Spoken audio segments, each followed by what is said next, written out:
because they were so happy to come and display what they had to the group, which was incredible, really.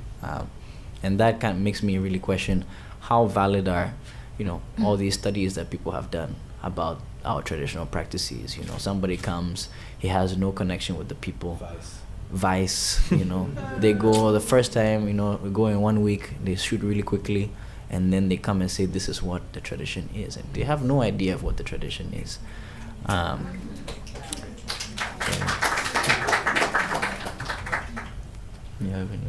Well, I guess also for me, I don't fight as much with my mom, and I fight a bit more with my dad. and I share a lot of similar characteristics with him. Like, apparently we're relatively hot-headed people, and I think me and my dad we're having like our own little issues. And because Senna was kind of like the leader of the project, like my dad would lash out on Senna. And Senna is the kind of person that like internalizes, like, if you shout at him, he'll just like bottle it up, and stuff. And so when my dad shouts at Senna, that used to make me angry sometimes. And so like when my dad tells me anything, like I usually just react, and not like to be disrespectful, not that I'm a disrespectful child or anything. I'm not. I respect and everything, but then like I like to also, like if he's saying something I don't agree, I want to tell him what I think. And so that was a bit of a challenge. But I think for me, it was a more personal thing, like more than the group thing. I think just generally understanding like my role in the project, because like, as a photographer, I'm like the secondary photographer, because Gigi and Sunita are the main, and so they're always filming, so I'm always out of the shot. And so like after like when we had like the exhibition up or like the documentary, like I wasn't really in many of the like footage, and so like I used to just internally feel like I don't feel like I'm really in this, like people are not going to see me. But with time I started to understand that, not like I want fame, but like with time, I start to understand that it's not really about being in the thing. Like, you put in your part into the project, and you understand where you stand, and you work towards the greater good, for the people. And so, I think that was something that I battled with in the beginning, but now I'm much more comfortable understanding where I stand, and it's nice. Did you have any challenges? I think these guys shouldered most of the burden of the challenges, so I was happy just to be able to tag along. Well, I could say there were some, let's see, we didn't have challenges in the sense that like Senna did an incredible job setting up this itinerary, so we didn't have to think about how we were going to get to places, whether or not we had permission to film. I mean, all of these things that really matter in making something like this happen. So that was really incredible, especially as filmmakers. We could just focus on what we were doing. It was also incredible that like the first night, Pele was like, "Oh, you do photography? I'm going to show you my photography." And then it was like, "Okay, you have an eye. Like you need to be in on this project." And he's playing it down, but he had a very big role in that, and was really as an assistant to both Sunita and I, and also in capturing, those interview shots, and after we were gone, and a lot of really fantastic footage. Challenges did arise in terms of, for one, I was pretty accustomed to, going to some of these kind of practices, knowing that they take hours, knowing that you could probably and maybe end up not sleeping at all. And you're dealing with difficult lighting situations, you're dealing with a lot of handheld shots, your arms get tired, like a lot of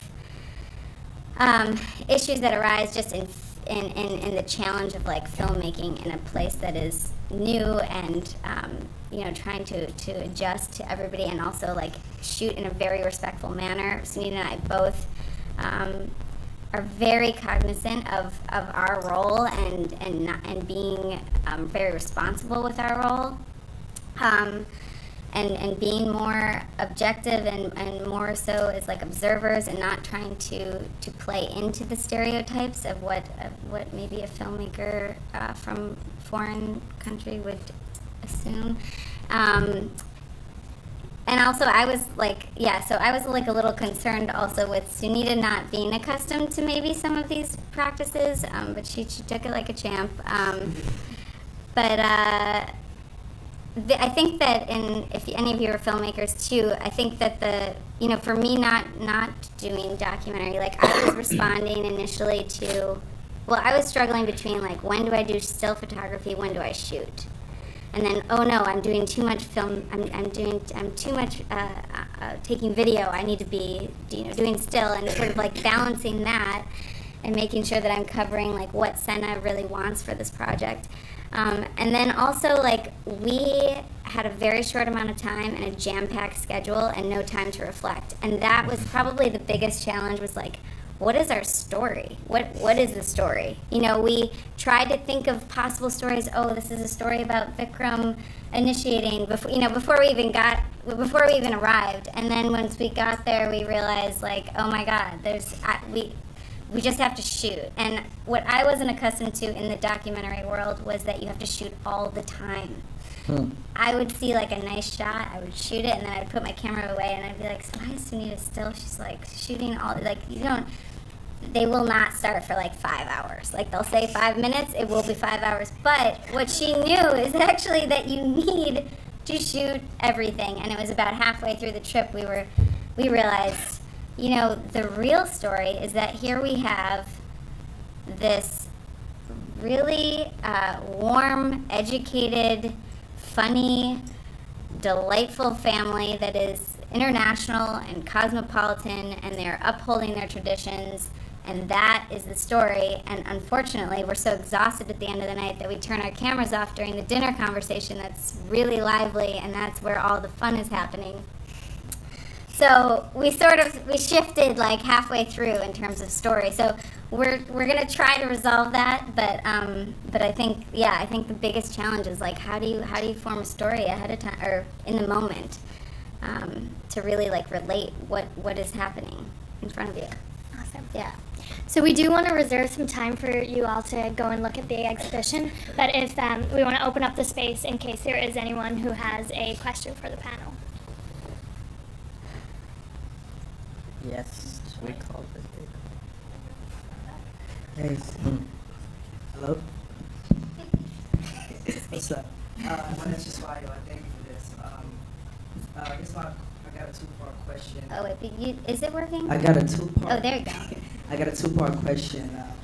Instead of thinking about the rapture that colonialism has caused and other religions that have come to the continent, and thinking about Christianity, Islam, do you see the future of voodoo or the practice of it as something that can be practiced alone, or can there be something about it that's blended with those traditions or with those customs or religions that have come as a result of colonialism?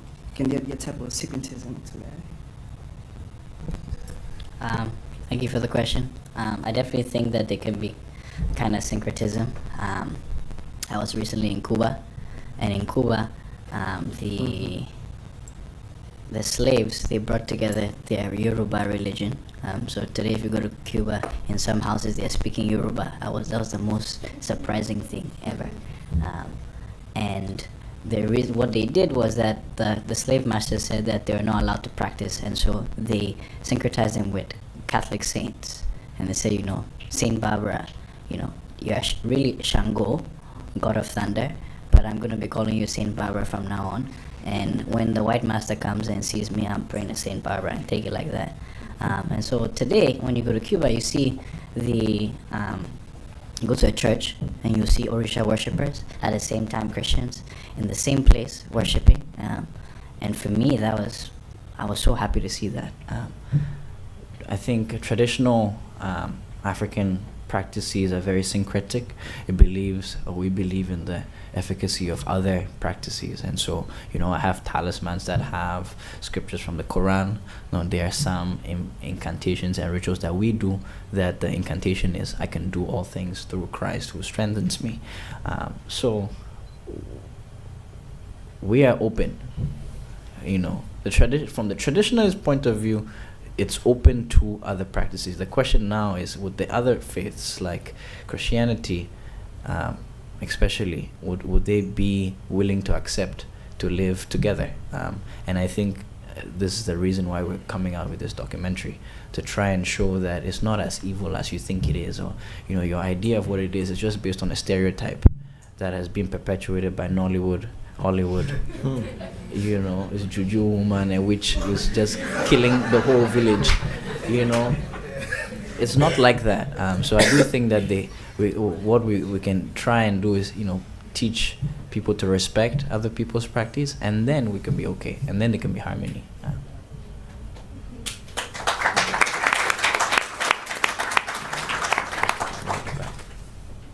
Okay, we probably have time for 2 more questions. Now we're gonna. I know you had to.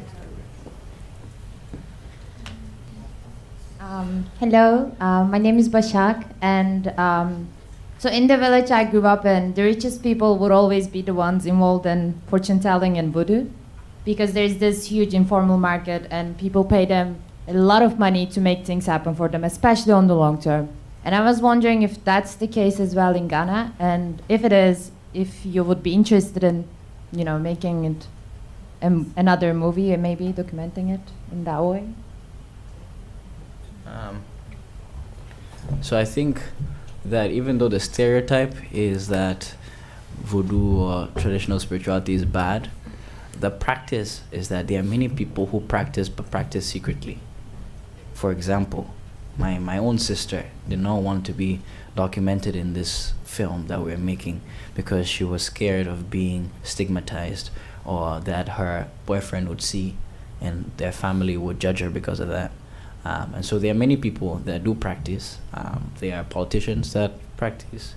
There are people who are high up that practice, but it's not everybody. There are people who think that it's absolutely wrong. There are people who say, "Oh, it's good," and when I have my problems, I know where I'm gonna go. But it depends. Yeah, it depends on where you go and who you talk to. But there are many people who practice, but practice hidden. There are so many pastors that come to the house, who want to learn about herbs, because the traditionalists are the people who know the herbs. When somebody is sick or when something's happening to the person, what herbs do you use? They come and learn. But then, they come and learn, and then they go to their church and then they start criticizing us, which I think is hypocritical. One more. Okay, we're gonna go with one last question. This side of the room.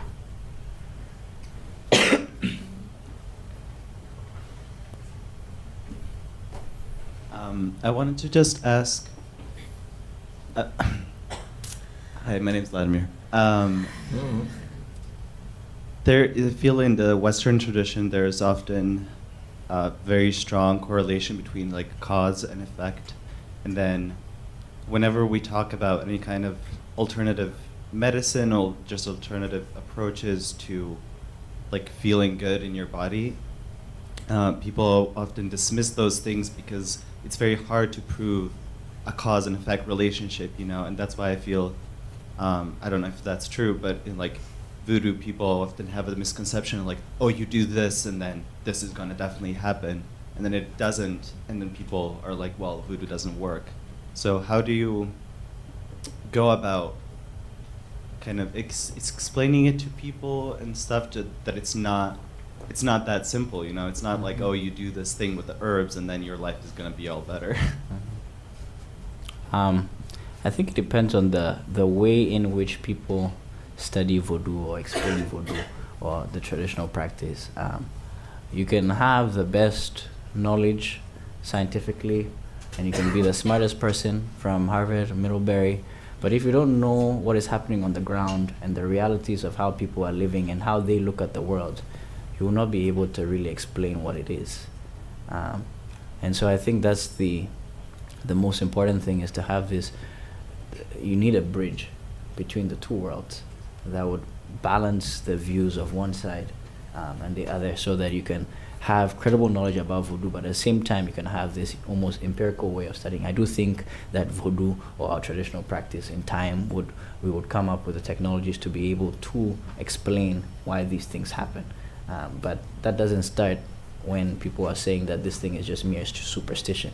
You know, I think the same way people in India, you know, were able to discover meditation from the spiritual practice through yoga, Chinese, you know, traditional medicine, African traditional medicine being the oldest, I think it definitely has something to contribute, but it has not been given the respect that it deserves. And you've always had this top-down approach where people coming in, before they come in, they know what they want to say about it. And I think that's not the way to go. And I would really like to, you know, use my background as a platform to help that kind of, you know, facilitate, to kind of be that bridge.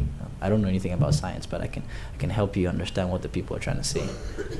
And also Voodoo is, it's like, oh, you want to, Voodoo is just, it's more than just like, you know, like you do this and this would work if it doesn't, you know. It's like it gives philosophies of how to live life and how to live with your environment, how to live with your family, how to treat each other. So it teaches you so many aspects, and you can reach this like deep internal understanding of yourself through Voodoo. So it's more than just like, oh, this, like do this and then that would work. Like this, it's such a big field, you know. And that's even like a secular benefit, like just going off that. Voodoo like puts you into a lot of experiences which force you to confront yourself, like Pele was saying, and get you to the core of who you are. But there's a lot of power in that. There's power in self-knowledge. There's a lot of power in knowing yourself and what motivates you and what inhibits you, because then we can use our will, our intention to work around those kind of things and achieve, you know, our fullest potential. So it's more than just a pure formula, you know, putting herbs and doing this and this, but it exposes you to those kind of experiences. Yeah. So unfortunately, we have to cut the questions off there, but I'm kind of throwing the team in the deep end of this, but I'm sure you can go up and ask them. I know how much Santa loves talking about this, so we would like to thank the panel for all of the work that they've done and the discussion that we've had here today.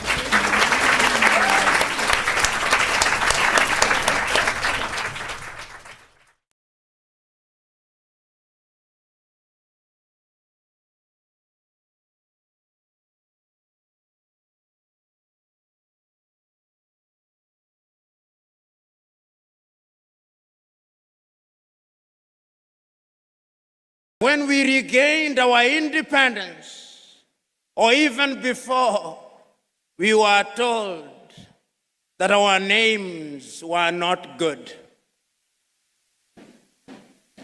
So that when you are Christianized and you are Pipim and you went for baptism and you renounced the devil with all his works, they also said you have to be John. Because in their scheme of things, it appears that the heavens only recognize John, not Pipim.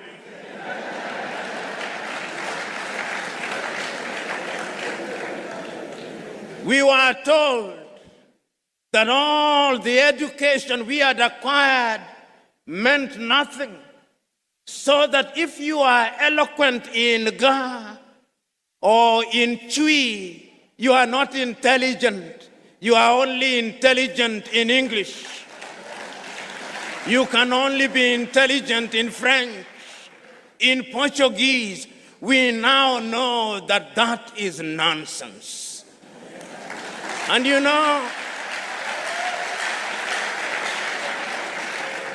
when that great Nigerian musician in the 1980s, fella Nicola Pokuti said, "Teacher, don't teach me nonsense." He meant it.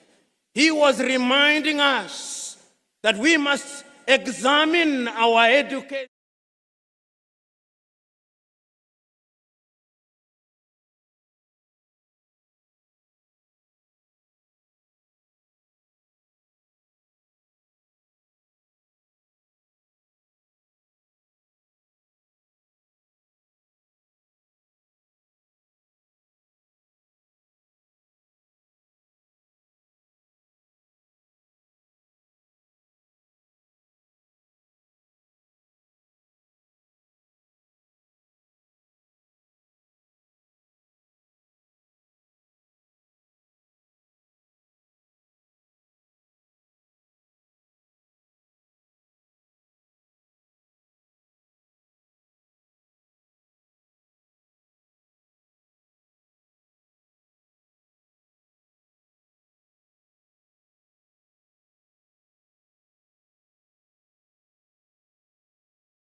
Hello? Voncujovi gbe. Okocho nucho. Emi yere agoti be mi yere agbaro be agba imo mo fo do me agbonu aji yori. Voncujovi gbe mi. Ado agbelile mo ayo. Ane ko to mle ko dareji. Ko makani bire pereju ko oduro na. Oje mo gbora. Obo kopeti a gbeng. Mele na kwefo yin.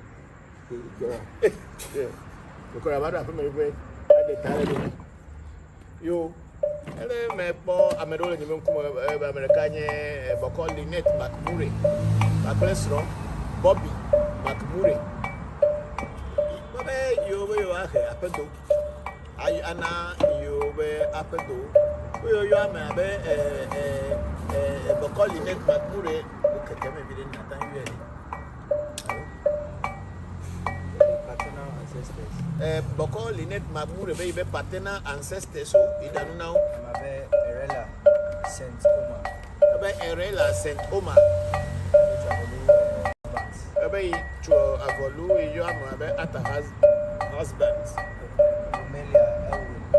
Romelia Ewin. Bernard Ewin. Perry husbands. Janetta husbands. Paternal tono bajo o la agbado now bareka we be maternal ancestors Madeleine Rosemond. Be yo amabe Madeleine Rosemond and the known and the unknown ancestors non-blood relatives. Be kholo be na ndudu paternal to bareka we na ndudu maternal to bareka milebori where people who are not blood related but were very close to her. Manuel Nazario. Peter Mason. Elizabeth Smith. Willie James Lewis. Your maternal. Okay. Fifie ena kholo wenye mimi yore. Be kholo we mi. Bobby McMurray. Okay. If you elebe agbare carry nesu so na of you better be like ire Be Bobby ayi nti ye me yo hono o se paternal ta me be gake leke million ondo sena be nkome lo si ota be ko mi akwa agbare ka ko do na yo I mean amabe Bobby McMurray be yo be paternal side ko yo paternal yo paternal Maggie Barnes be yo amabe Maggie Barnes na ma ko ha be yo Nopaji maternal side be yo James Foster Bobby Foster Nobby Foster Mary E. Brown Sarah Lee Foster enye maternal Caroline Johnson enye nchu kwaje maternal Caroline Johnson opeteno mata si agbare ka Mary and Marie no ba kwa liha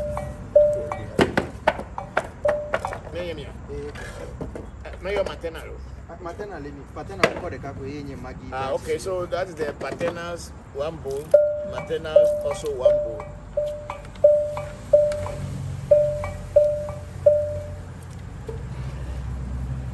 Ache, enye milo, mi bajo.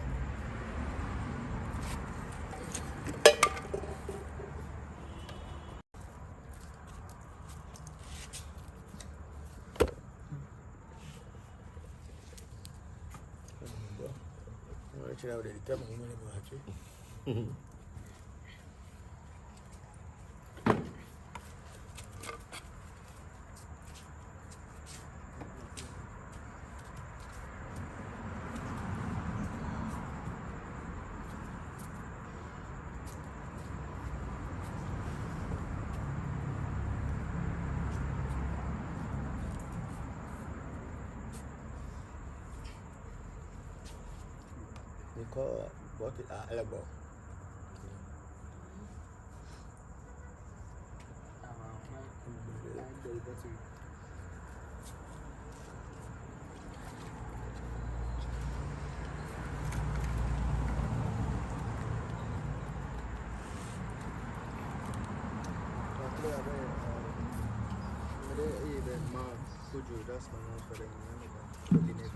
Oh, amazing. Vivian, a top man, Malcolm, just means Malcolm.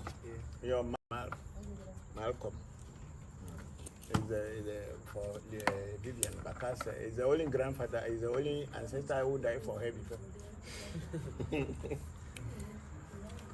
You be quiet.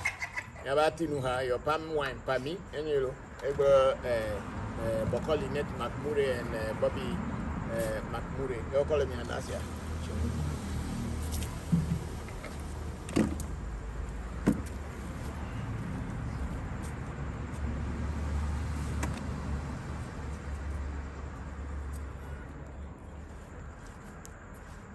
No, if you are drinking your medicine, you can drink it. But you stop today. No, antibiotics. Oh, this one is small, you know, okay, antibiotics.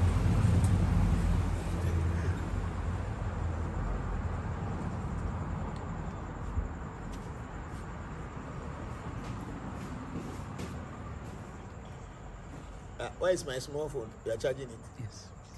Okay.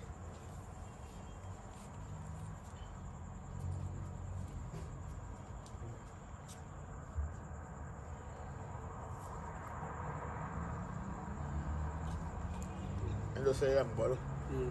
I don't buy.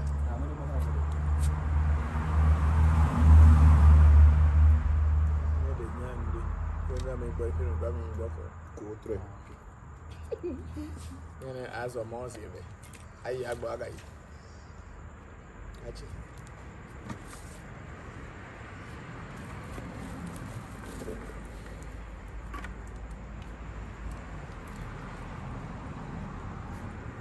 Quite never saw that now.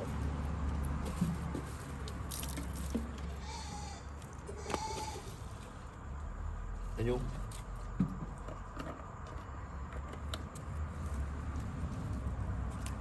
Free, will not drop on the ground. There you say, take it. God is in the truth. You call them, maybe the dog they are waiting.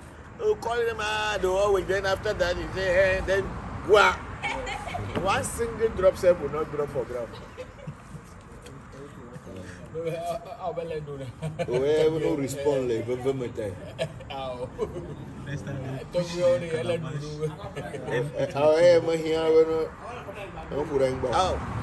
one way. But no more, you are not thought you were on with her. Be no waste to. But I'm a better like the Nubia and Okanamon.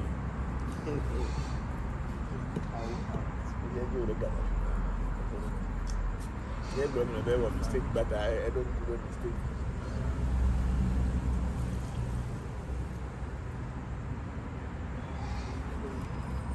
But if you're at back where I get a 7 5 and I'm about to back. Did she hear? About you, my parent, I'm a child of communion, who just put me like you about you, my grandmother. In what are they? Over there, no, I mean, like Lynette Tony, Macmurray Tony, over Honor, Lynette.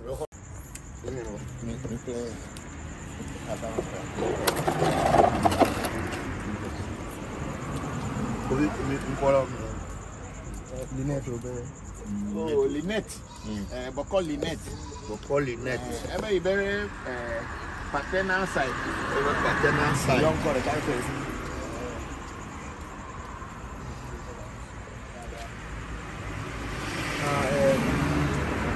Erela. Saint Omar. You are my baby, Erela Saint Omar. Erela Saint Omar. Atta husbands. Atta husbands. Rumelia Elwin. Okay. Rumelia Elwin. Rumelia Elwin. Bernard Elwin. Bernard Elwin. Perry husbands. Perry husbands. Janita husbands. Janet husband. Janet husband. Okay. No, me am my belly next. Yeah, me am my belly next. All the people on the paternal side should come and eat it on the paternal side. Agba me. Madeline Rosemond. Okay. Bokor Lynette. They do banana no. Inokpaji. Maternal side. About my bed. Madeline Rosemond. Madeline Rosemond. Okay. Agbari kana. Okay. That's a friend. Bokor Lynette. Very long. Amabe Manuel. Nazario. Peter Mason. Elizabeth Smith. Willie Jean-Louis. Yeah. Agba.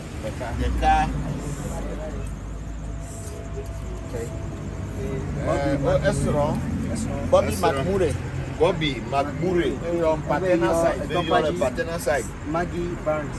Maggie Barnes on his paternal side. Agba, Deka. Your maternal side. James Foster. McMurray. Your Nokpaji. James Foster. Foster. Nobi Foster. Mary E. Brown. Sarah Lee Foster. Caroline Johnson. Mary Ann McMurray. Okay. Okay. Agbada kana mi awolo from Bobby McMurray. Yeah. Okay. So call for right now.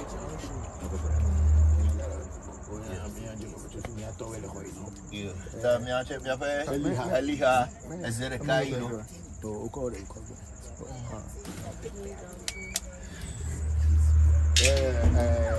Pamoy.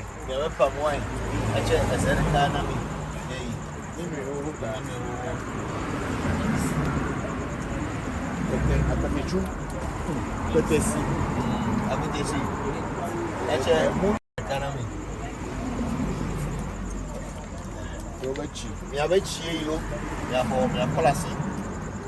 Mi anu, mi aduno. Eche.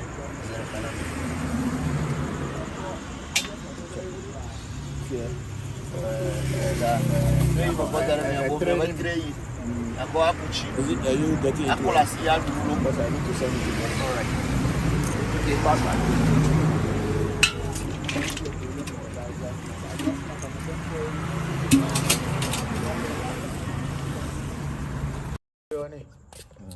Hello?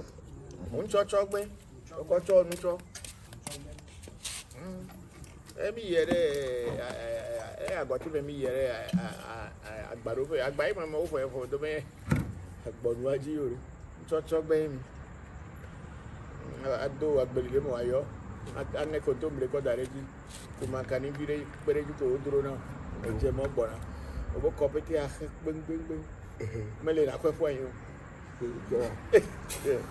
o ko ra bada fe me fe ade tare do yo ele me po amedole ni menkumo amerikanye Bokor Lynette McMurray Maklesro Bobby McMurray babe yo ahe apedo ay ana yo apedo yo ama be Bokor Lynette McMurray o keke me bi na tan wi Paternal ancestors. Bokor Lynette McMurray be paternal ancestors so idanu now Erela St. Omar. Abe to avolu iyo amabe ata husbands. Romelia Elwin. Bernard Elwin. Perry husbands. Janetta husbands. Paternal tono bako. Aha. Ola gbado now. Baraka.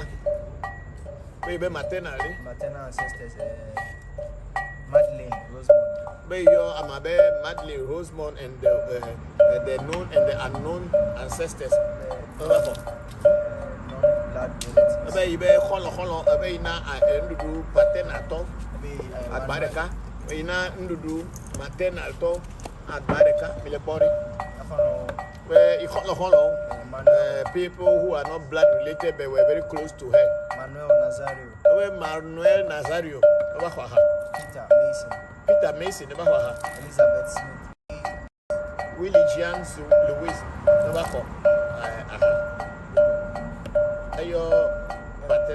Your maternal. Okay. If you and now, hold on when you meet yours. But hold on with me. Okay. If you elevate at Barakari, next is on our view. Let I be the gauge.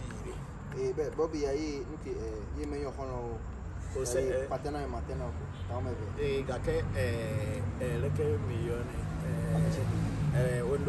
Senabe Comelo is you time. The Comia Baraka Cordona.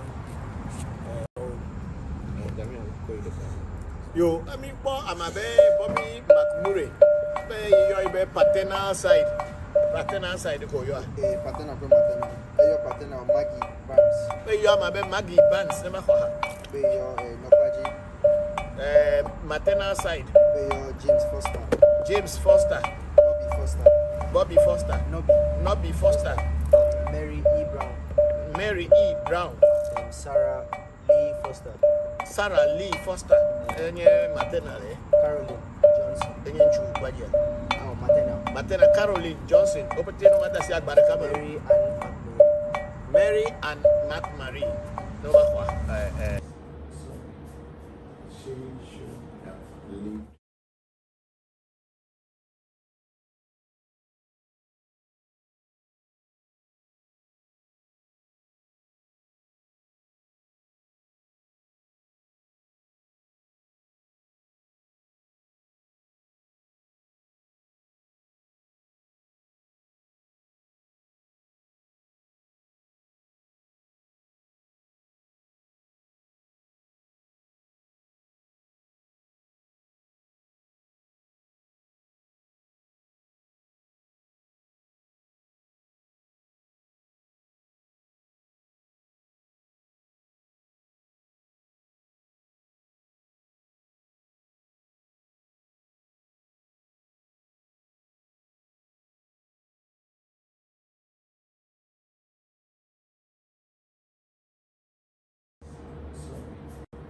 She should have lived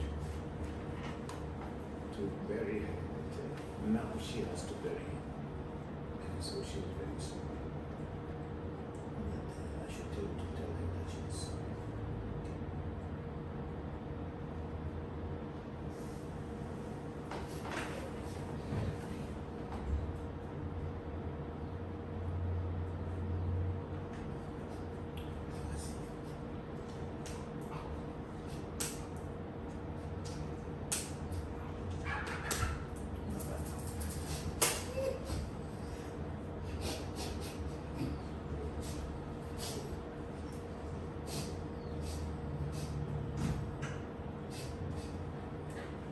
I should ask you, how are you all?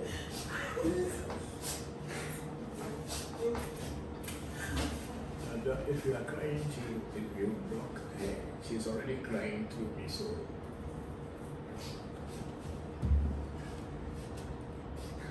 Yeah, I should ask, how are you all?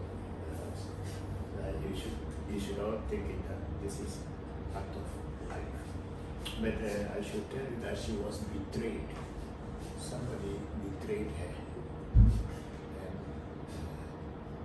it is that betrayal that led to her sickness, which was cancer.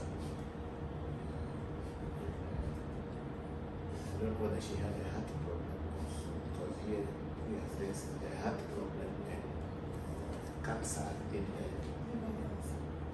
Liver cancer, yeah.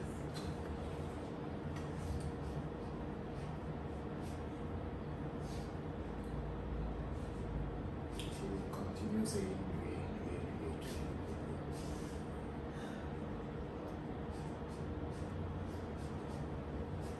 So how is Ajua? Yeah. how is she? How she is completely devastated.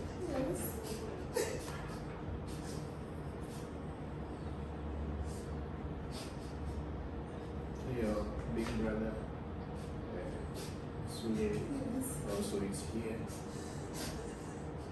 Yeah, he brought her to camp.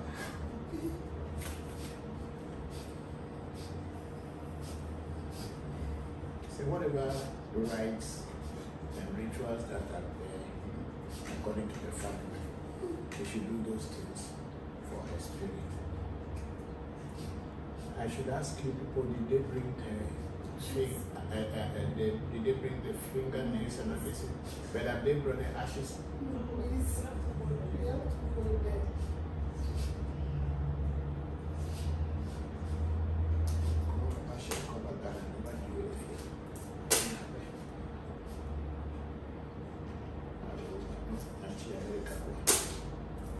He said if you are going to go and bring her, it's a lot of money again, so you people should just be satisfied.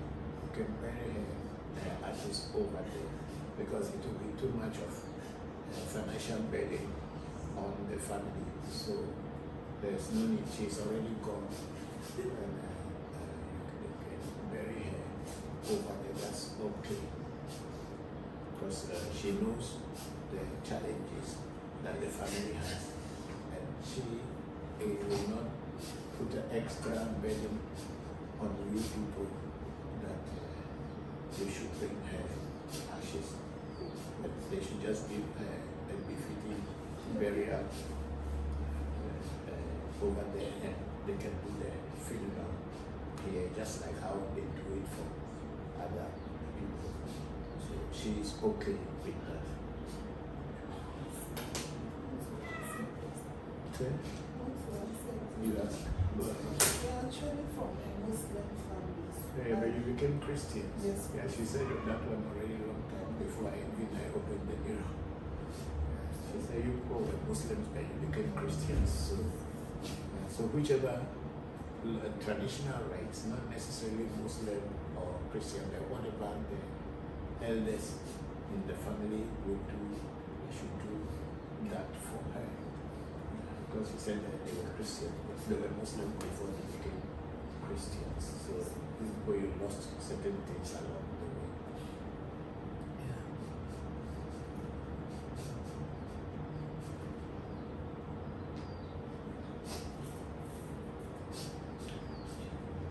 So I should tell you all that her death is going to be a blessing to you people. She is going to bless you. And things will change.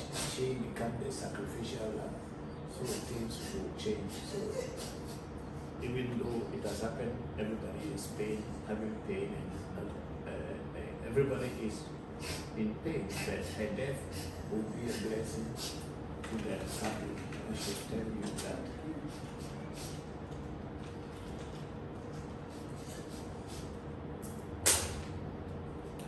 That she is very sad that it should happen this way. She herself is very sad. That's why she can cry too. But she is very sad that it has gone this way. That is life. Who do you call Mala? Do you have somebody in the family you call Mala, an old person? You don't know. You people don't know. Is this Mala? That person who passed on already. Yes, it has. A person already passed on. He is also here. Yeah. They are also coming.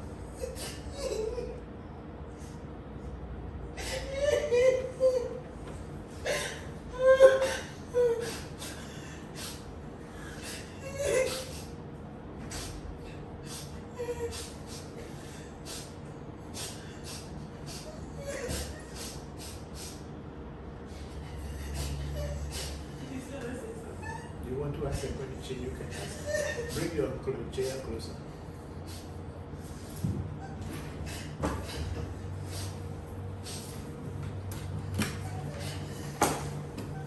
I always say, you need to tell me we are sorry. We should just do it. I don't know why that speak Twi? Yes. That's why I can say Twi. Yes. Go ahead, ask a question. Call your name. Call your name. Speak any language you want.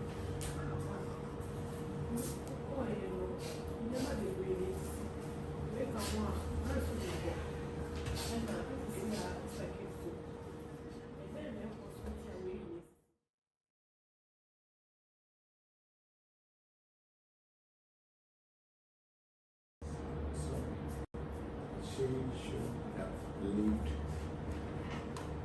to bury her. Now she has to bury him. And so she is very sorry. But I should tell you to tell her that she is sorry.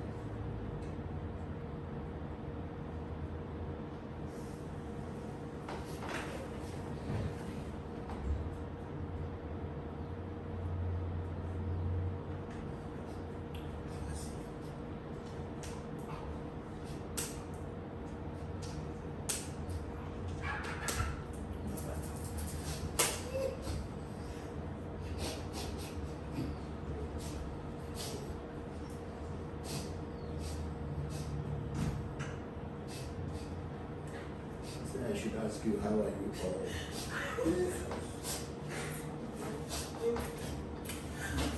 And if you are crying, if you block her, she's already crying through me, so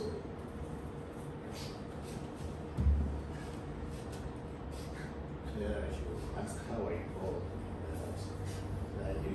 You should all take it that this is part of life. But I should tell you that she was betrayed. Somebody betrayed her. And it is that betrayal that led to her sickness, which was cancer.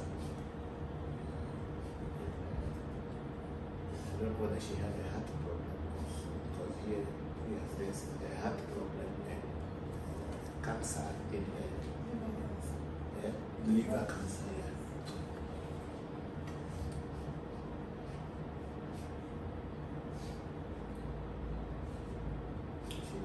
You say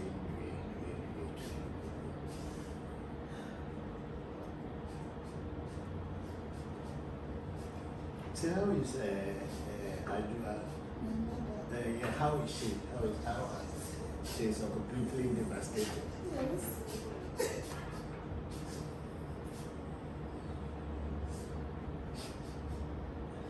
Your big brother, Suye, also is here. He brought her to camp.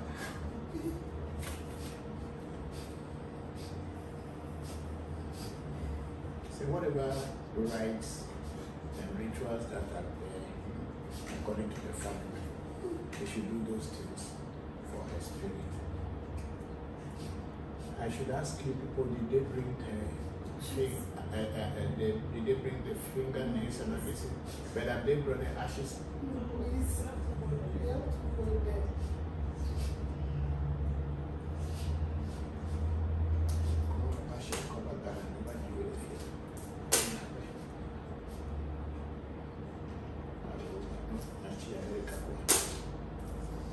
If you are going to go and bring her, it's a lot of money again, so you people should just be satisfied. You can bury her ashes over there, because it will be too much of financial burden on the family. So there's no need, she's already gone. And you can bury her over there, that's okay. Because she knows the challenges that the family has. She will not put an extra burden on you people that you should bring her ashes. But they should just give her a befitting burial over there, and they can do the funeral here, just like how they do it for other people. So she is okay with that. Okay. You ask. They are actually from a Muslim family. Yeah, but you became Christian. Yes. Yeah, she said that one already a long time before I opened the mirror. She said you people were Muslims and you became Christians. So whichever traditional rites, not necessarily Muslim or Christian, but what about the elders in the family would do, we should do that for her. Because he said that they were Christian, but they were Muslim before they became Christians. So where you lost certain things along the way.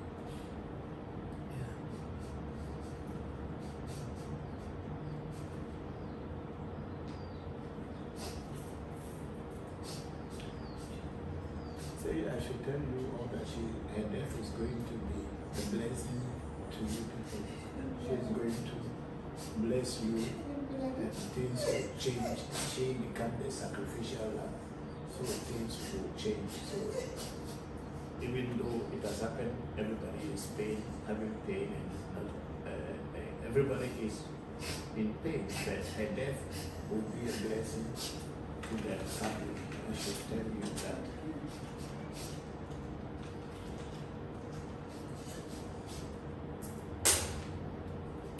So that she is very sad that it should happen this way. She herself is very sad. That's why she kept crying too. But she is very sad that it has gone this way.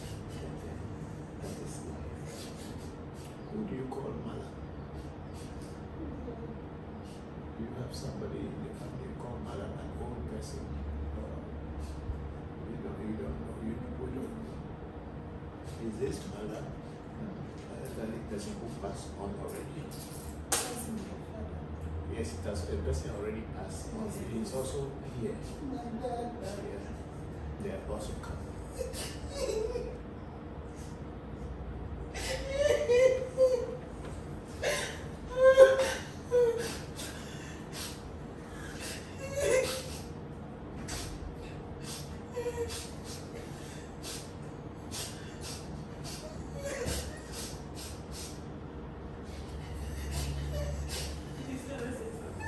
To ask a question, you can ask. Bring your chair closer.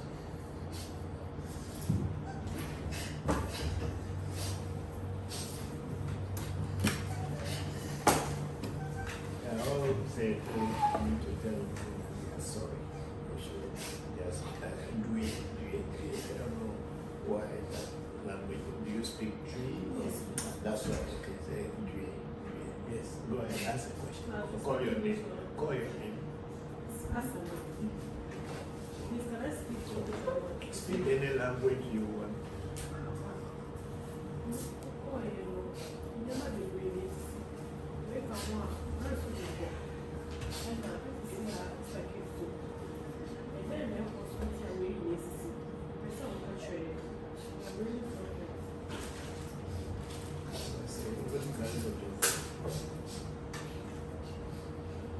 It is betrayal. Somebody betrayed their family.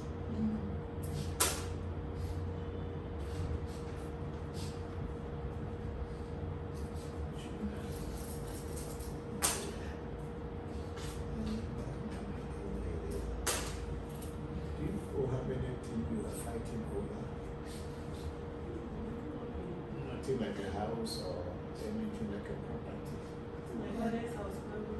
No, my sister bought a No, house for my mother and her own son. Where's your home? I'm not going out. Look, I'm going to Central Region. Yes, I know it. Yeah. And she put another one here, 10 street time. And is there anybody quarreling to us? Yes, our uncle. My uncle. Yeah. That's where the problem is coming. That is the betrayal she is saying. Well, don't even go to that house. Don't even like it.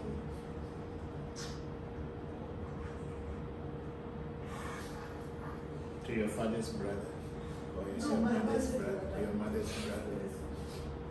What is his name? Community. Covenant. Yes, please. I should tell you that the rest of you should try to protect yourselves. It's very, very, very important that you should protect yourself.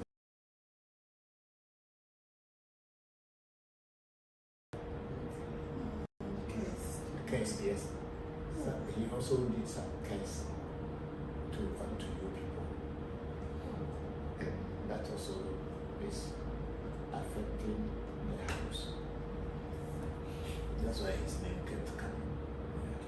So he didn't leave the house peacefully, peaceful.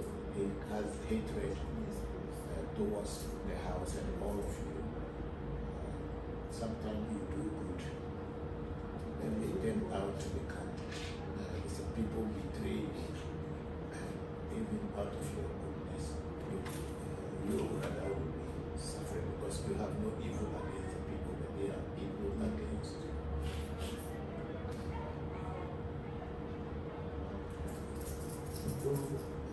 Muslim women do very much.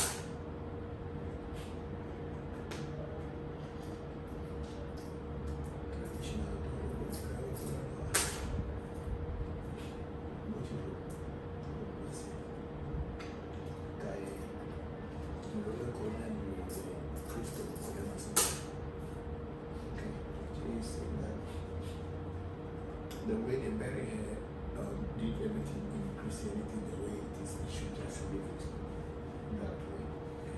It should not be Muslim prayers or traditional prayers, but it should just leave it that way. Yes.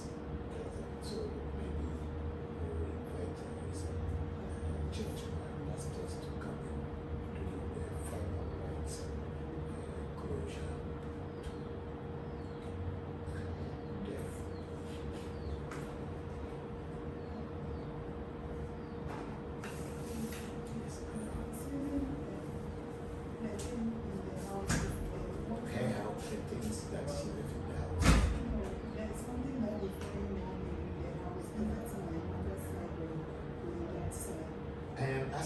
I'm trying to find out why, but it's not saying exactly directly, but what I heard is that wherever the people are living, the things to be taken care of in those, whichever house that you people go into, because it can be something that is against you. So if you move to this house, like me, I have another house where I live, but then this is where I work. So when I protect here, I protect that place too, because as long as I'm living there, I cannot leave that place out and say only here. So it should be in both places. Alaji, that's your father? I should ask you, how are you all? We are not fine.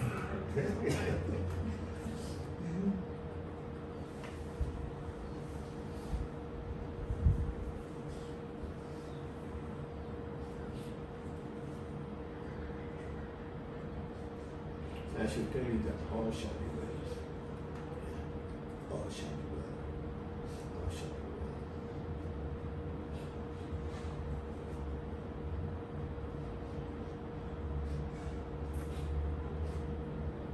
And I should tell you something that's so important. You should stop the time. Means be afraid of human beings. That's key.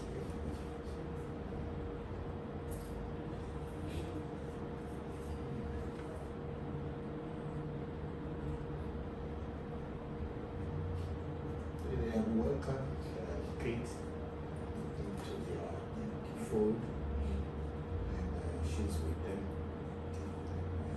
They are all here. It's only for the living that death seems to be painful. For them, they are also happy when they welcome her. She becomes like a new member of the family over there. Who is Sika?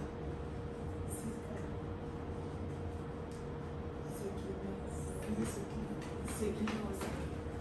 The way I'm hearing is Sika. Is there some? She should have lived to bury her. Now she has to bury him.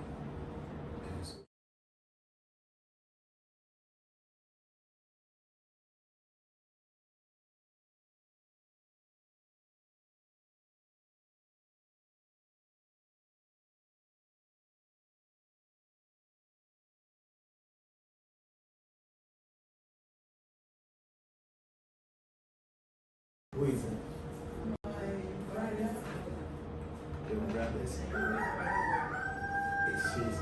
It's alive. The Sekina too is alive. And your younger brother too is alive. What's the name of your younger brother? Cremo Seid. Okay, the Sekina.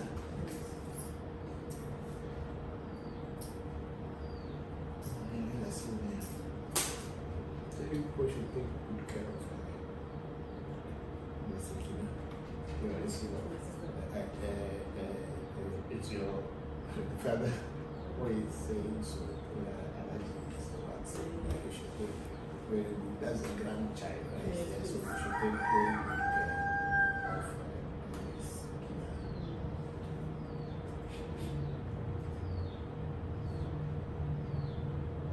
Were you supposed to, you are not knowing the Sami or Sami or something, you're still going. Yes, so but I said is Sami or Sami or Sam, is he alive? So he's like a living human being. Hassan. Yeah? Hassan. Hassan. Hassan is Hassan. Yeah, nothing.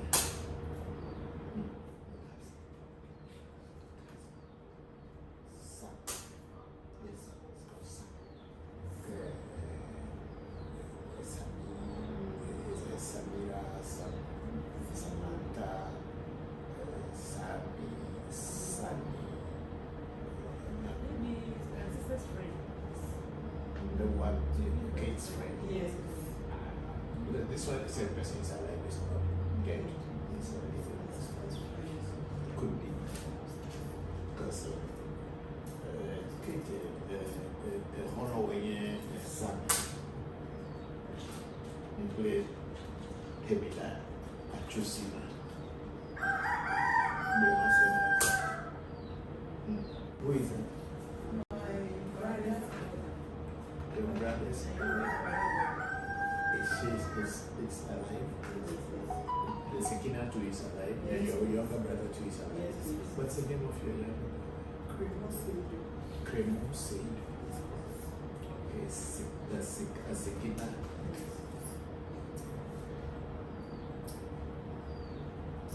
That's your name. So you should take good care of her.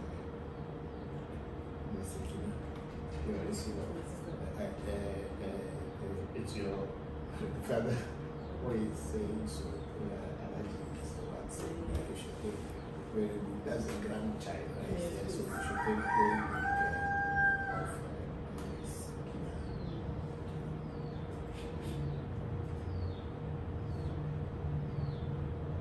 Were you supposed to, you are not knowing the Sami or Sami or something, you're still going. Yes, so but I said, is Sami or Sami or Sam, is he alive? So he's like a living human being. Hassan. Yeah? Hassan. Hassan. Hassan is Hassan. Yeah, nothing.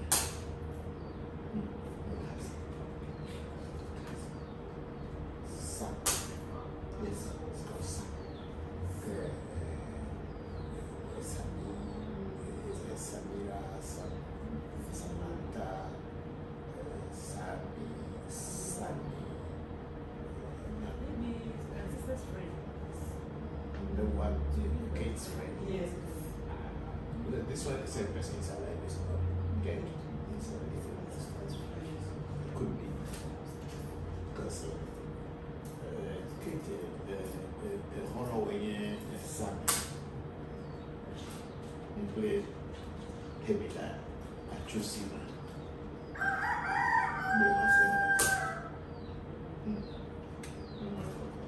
Hebila at Chusima.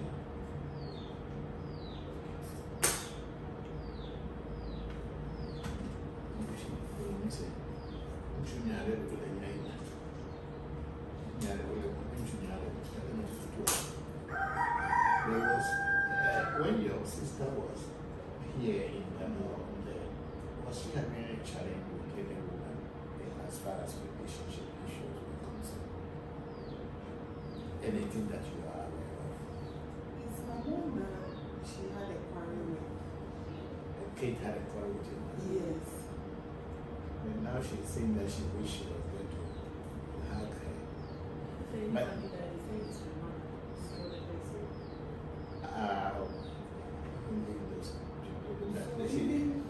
when she was sick, she didn't want my mother to know.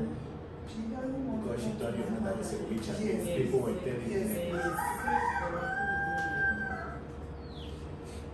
But here she is saying that she should tell her anyway, and also if she wish she could hug her means she does not have any negative thing. Now that she's dead, she does not have any, maybe now she's now seeing the real picture. But there is a woman, there's a woman who is involved in this one. That's why I'm asking whether she had any relationship with you. They are not calling the woman because they're not mentioning the name of the woman, but they say that there's a woman who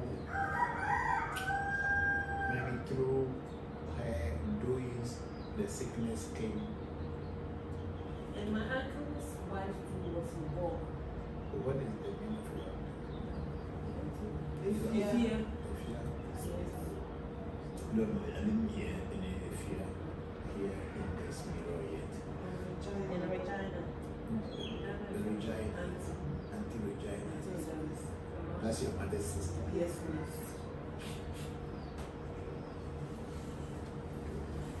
And is your mother's junior sister? Yes, it is. And no, they all Regina. They don't have the trouble.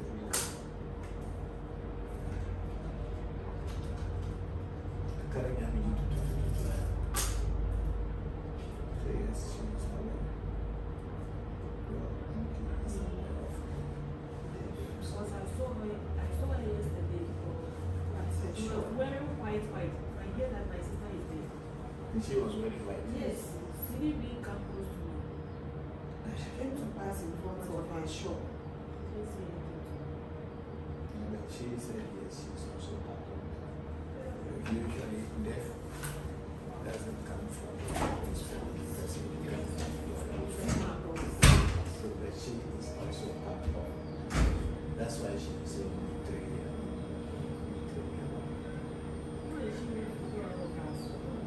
it's the Kate is saying that she is like the light of the family. Yes, it's true. She's like the one that is now coming to bless the family with her effort and struggle and this and then this thing had to come in.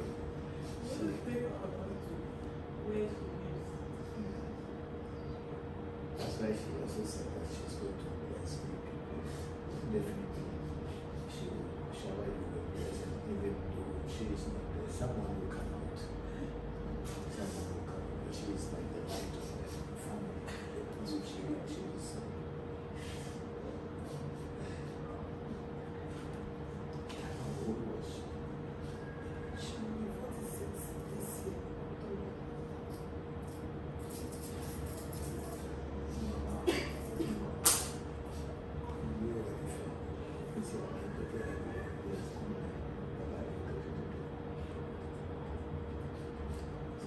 You should keep this name Sunny, Samantha, Sunny in your mind. You are going to find the person.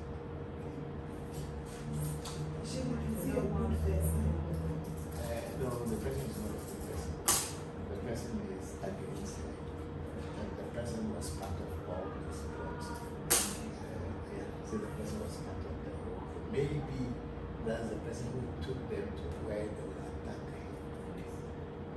The one probably led whoever attacked her, because he said it was the sickness was a spiritual thing, it wasn't a physical thing.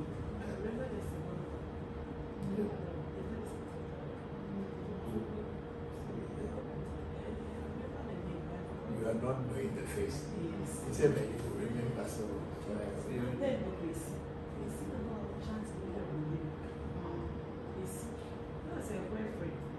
your sister's boyfriend? Yes. Oh, my friend will be.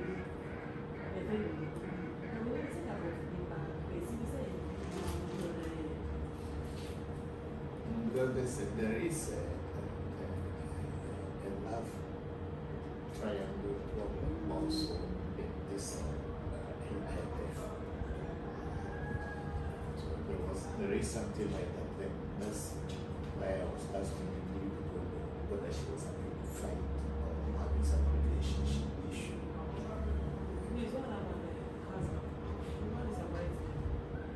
Husband didn't do anything.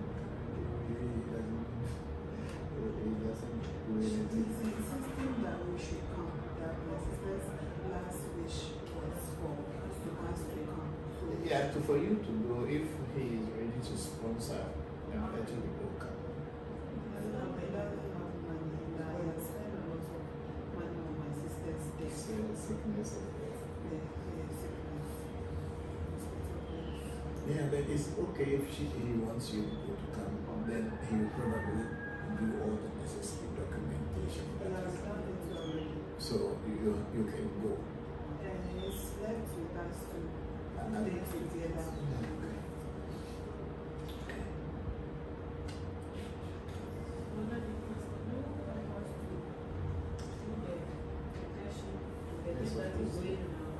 Yes, that's why you are here, so we don't to find an answer to all. So, Asana, Angie, what did you do there? Christopher Collins.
Waiting.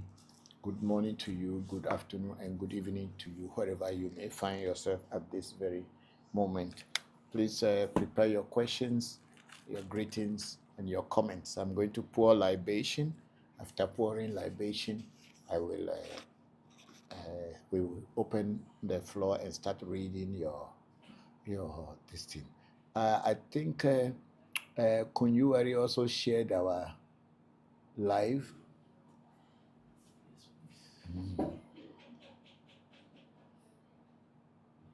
Yeah, I think they are sharing it. Yeah, she's shared our lives. Thank you very much, Kunyuari.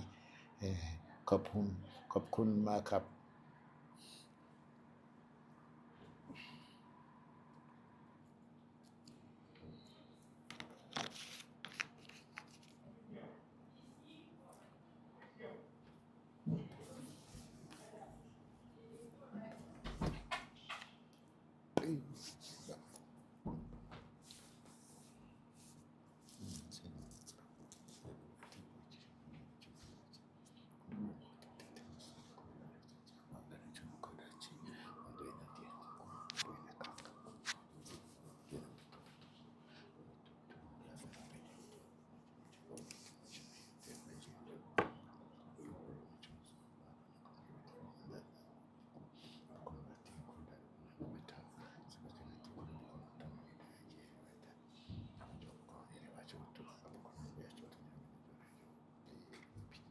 O medwago zieto.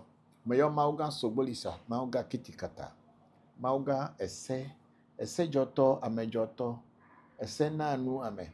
Ese tenanu ame. Wamanofevi, dokunofevi.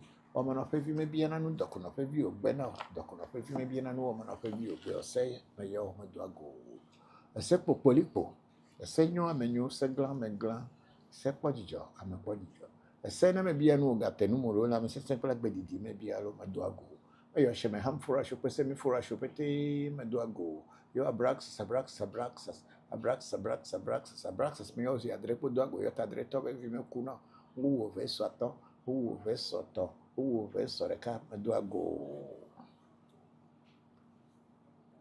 Oh, me yo akain becho akain ngoli akain jevo akain busu akain trovo akain menyu akain dufio akain mami ataba kan gyo akain pelipa vi me ba haja do akopla ba me do jo fia pla to ba so me do jo me yo minu da hogba be waka ko po mi zango be me plivi ora ke wo jo pata jo maku afoka me vola mo je chi me vola vudo me gbere kokul ko atol fo fo me to bo nyo heve lo jo bo nyo me to ya mo mojo to anu ko re pe be yin le fe me gbe to ba jo tu zo ple du o me no te fere ka jo pata ba ye li happy e jo von va jo yin jo pata o pe fia Jokpata.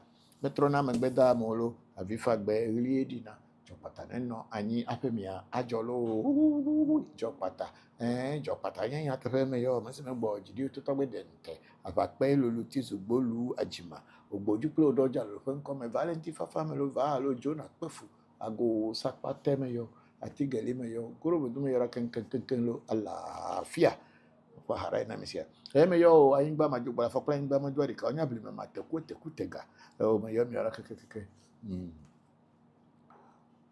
me yo sheme han foro pese mi foro asho me do agoro nya tepe me yo amaga sese geja pakpa sese sese tobe geje ha o me yo brahini me yo gbogbo chi me yo ngbe me yo foli koko mo ke gomini godo kruche kuma komla ga tobo nyo kuto me na fana mi me yo tonyo kosi poku akubia yo no nye Mary akoso agoku foni ko geje tasi nya mo si fusi jam koso abra ko bra mama nye gbojo mba tobo nya koku kofi tobo nya kubia mensa mama nya duru ye pe ngbe peku no kuto me fana mi lo me yo fonya Celestina wakubia Catherine akubia fonya sese ko jo fonya ya ben akubia kuto me fana mi dagbe jime yo mi do la me sese jime yo mi do agbe jime yo mi do ngogbe jime yo mi do dagbe neba ama sese neba agbe neba ngogbe neba godo me yo America ko me yo mi apete me do ago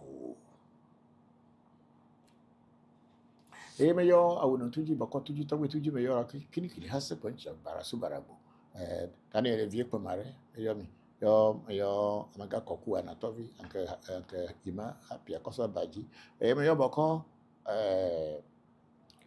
azuma komla agbovi Harrison George ajovu kuto mene fana mi me yo aboshi sakara kama cho ava be adogo kutokoliro nko kunuma ku agbere ngbere to me yo ale acho ofranta mani ofifini nkuma bisinkra o kofito jaba ku cho tu koficho hen kofi atra kable me yo to be ho bato me gba vodo to ra ho ibu ma ya sa pasa gede kunyo hoto ko sinyo hoto o kere ku me yo mi da kekelo me yo akla kuntosi me do ago me yo aklama me do ago me yo to be afla ko segesubu me do ago Voodoo pete proclama yo mi yo ko ho chichia yo to be glimdo yo to be pechu manyamli do ago nami ya te fe me yo afana go afagbo ma jeso ko si pe to maso le me da pa vidi me yo pali gbe meji ku meji woli meji di meji lo so meji moni meji abla meji akla meji guda meji sa meji ka meji trupe meji tula meji lete meji che meji fu meji poli che tula me yo clever vide ko to ba de obo ma to ba de nya de ma po ne di lo dagbe na me se simple gbe di me bi lo ngogbe yi lo ago na di lo mi abe ponu lo tagbe mama me yo mi opete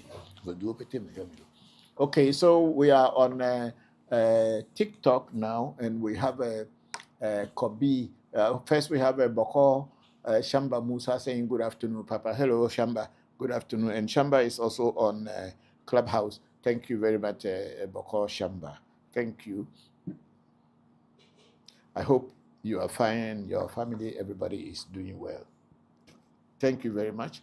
And then we have my big sister, Kunyuari, in Thailand, who has also shared our live section. Then we have Kobi Bills One. He said, "Good evening, great one. Thank you, Kobi. How are you? Thank you very much for joining today's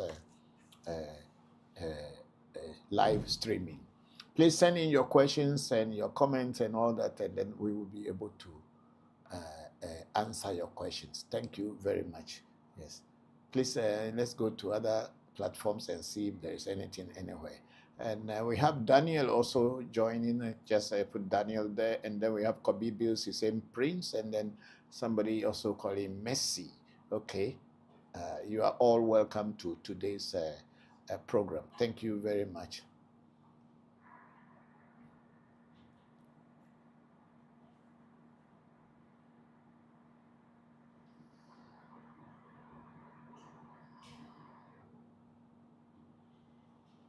Okay, we have Danielle L. McKinney saying good morning and good morning, Danielle. Thank you very much for joining. Then we have Araba Nyami saying good afternoon. Good afternoon, Araba. How are you? Thank you very much. I hope you and your loved ones are all fine. Daniel and Araba, thank you for joining today's section. That's on Africa Magic Temple or ReVodution Review. Which one is? Facebook. Facebook ReVodution Voodoo. Okay, thank you. Thank you all very much for joining. And then we have Tonya also has joined us on at Clubhouse. Thank you, Tonya. Welcome to the program. And then on African Magic Temple, we have Godson Turbine. Say good afternoon, Papa and the crew. Godson from Clicquot, a committed and a regular listener of the program. I've been absent these days for a reason. Today I'm available and ready to witness what will happen. Thank you very much, Godson, and thank you for joining today's section. I hope you and your loved ones are fine. And how are the people in Clicquot? I beg regards to all of the great people in Clicquot. Thank you very much for joining today's section. And then we have Zoe Griffin here, also joining us, saying greetings. Greetings to you, Zoe. How are you? Thank you very much for joining today's section. And then we have Kofi China saying hello with the Ghana immigration symbol there. Hello, Kofi China. Hope you are fine. Hope today is a very lovely day at your end. We are enjoying a very sunny day, and we are happy that we are enjoying a good day.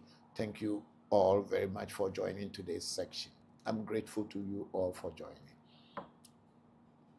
And then we are on back on TikTok. We have a big sister, Luna Nicole, say blessings and happy Sunday, Papa, and AMT family. I'm grateful to join today's section. Thank you very much, big sister, Luna Nicole. I hope you are fine. I hope your health is improving.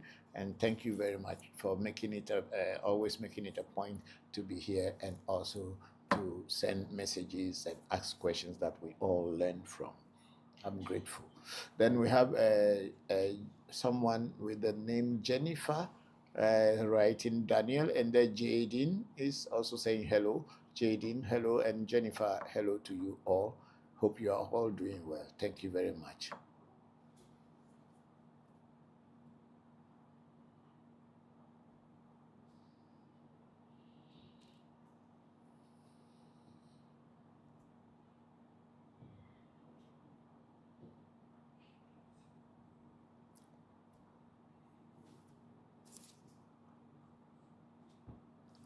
Okay, so this is YouTube, right? Yes. Okay, on YouTube we have Inspire Yourself with Daniel Love Light. Say good morning. What project is this for? Sounds intriguing.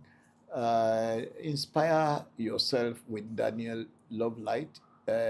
We are African Magic Temple, and we teach about Ewe Vodu and some other spirituality, Ifa and Afa. That's what we discuss here. People ask questions and we try to answer and bring understanding. What we discuss here is whatever your confusion about our African traditional spirituality. A lot of us don't know why we don't like African traditional spirituality, and we have been given or have been told different stories. So when you come on this platform, you ask questions, whatever your misunderstanding of the African traditional spirituality is, you ask questions, and we try to answer if we understand and we know the answer. The Inspire Yourself with Daniel Love Light, that happens at the medical doctor every day. I don't know what is that, or is it the mirror thing you showed? Yes. Maybe. Say Inspire Yourself with Daniel Love Light. African traditional medicine certification, just like Indian Ayurveda or Chinese medicine, will be great. Yeah, I have practiced all already. I know about Ayurvedic and Ayurveda. Yeah. And not much about Chinese herbal medicine, but my son that's what he studied in the university, so he's still on it. Thank you.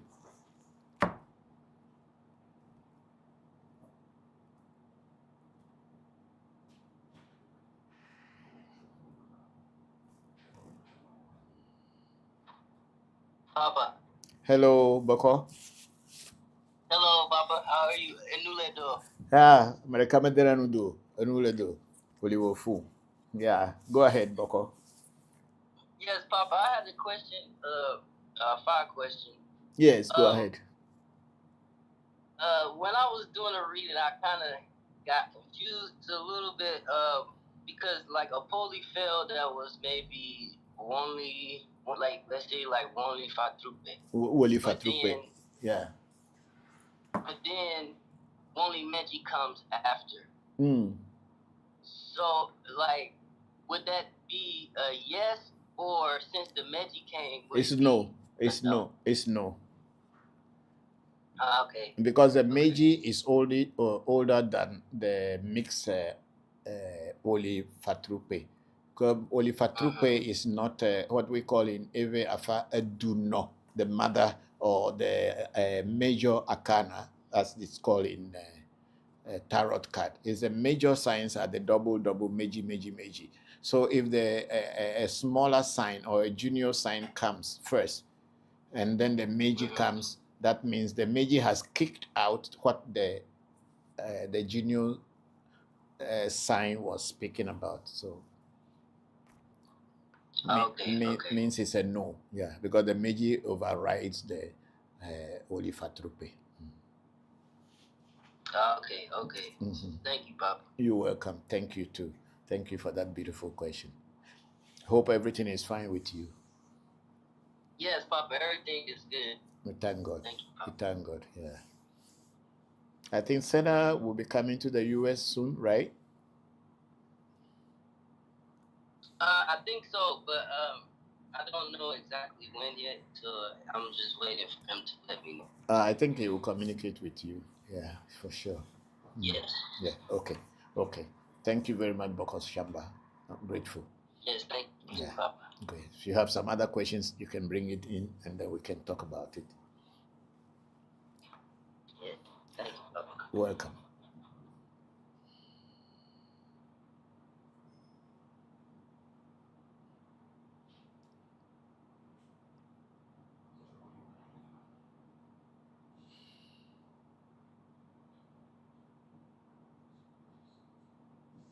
Okay, we have what is that? Oh, they are all okay.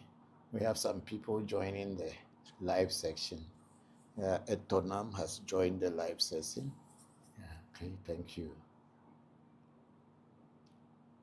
The Mumu, also Mumu. Okay. So many people are joining. Please ask questions and make comments, whatever.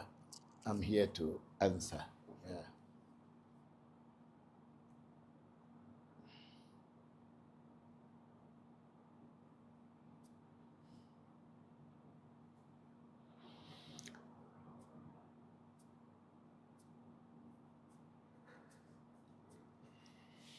There we have Ni. Say, great seeing you, Papa. Akpe. That's Lizzie. Thank you, Lizzie. I'm grateful that you came around. Yeah, please stay strong. Everything will be fine. Thank you, Lizzie. Okay, so we have a big sister, Luna Nikose, or any divination. Oh no, I don't do divination on my program, big sister Luna Nicole. We don't do divination on this program unless somebody have a divination, has a question that they want to ask, then we can answer or try to put some light on it. But we don't do divination on my programs. The video that you probably watched was the divination that we did for one sister and the family last, was it Wednesday? Last week, Tuesday, last week, Tuesday, concerning some dead people and a dead person, and we went into it to find out what happened to the person, to communicate with the dead person. So that's what the video was.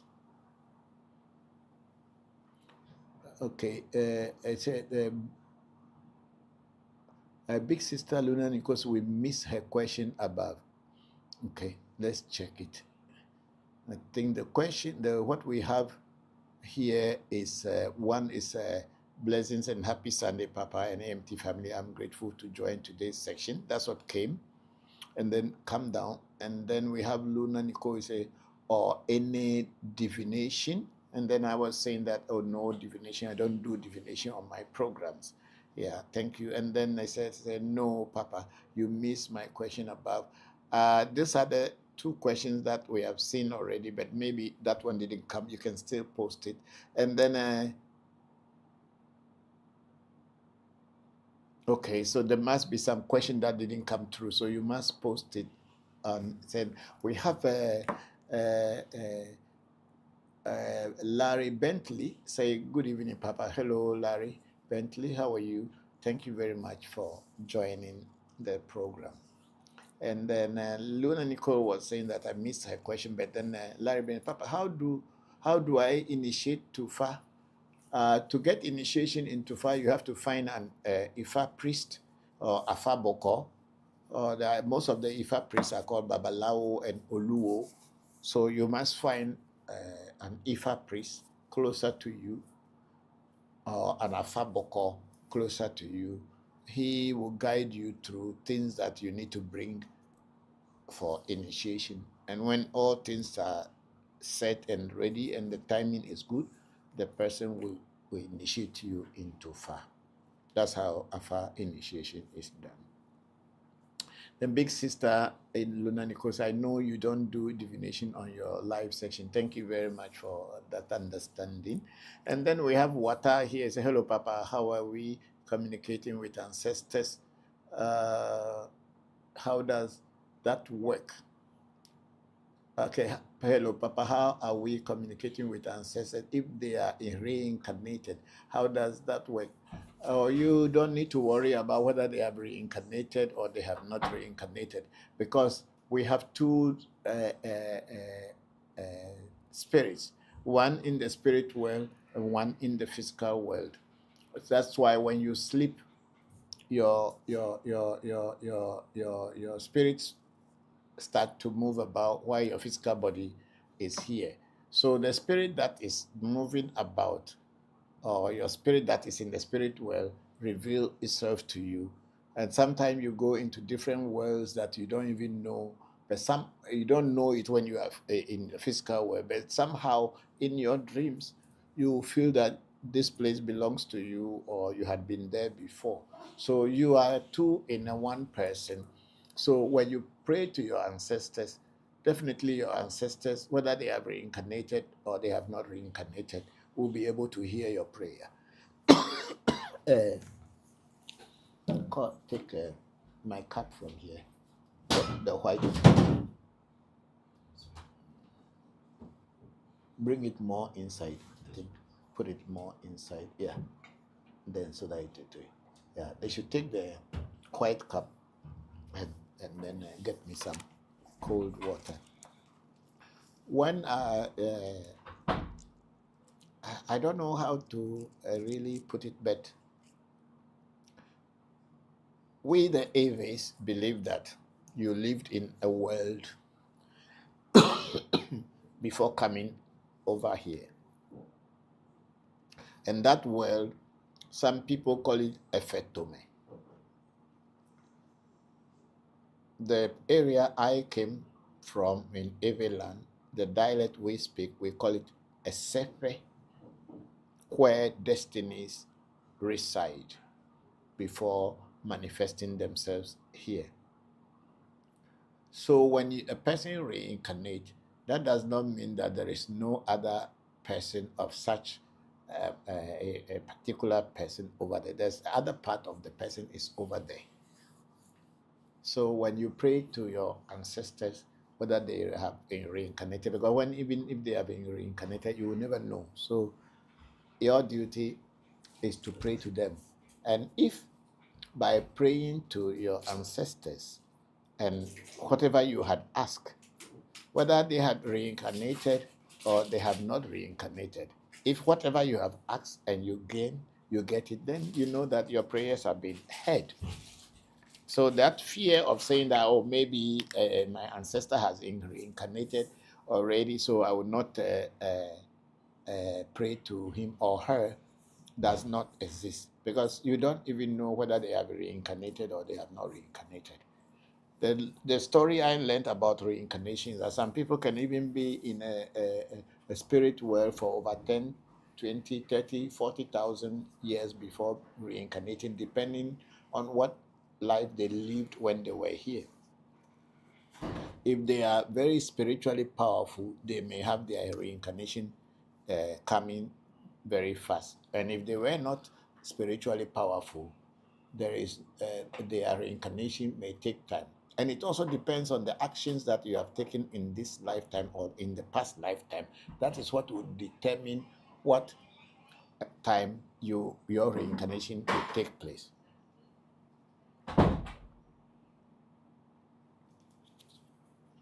So that worry about whether your ancestor had reincarnated already, so you don't need to listen. Not all ancestors can reincarnate at the same time. So if you do an ancestral veneration and or you pray with your ancestors, and if there's someone in there can still answer your prayers, then you are fine, because when we say ancestor, it's not just one single person. It's the generations that you don't even know. Even probably your parents will not know, because if we want to trace our generations back, no one will ever know all the generation, but that doesn't mean they don't exist. So you can still pray to your ancestors at any time, and when your prayers are answered, then you know that your ancestors are listening.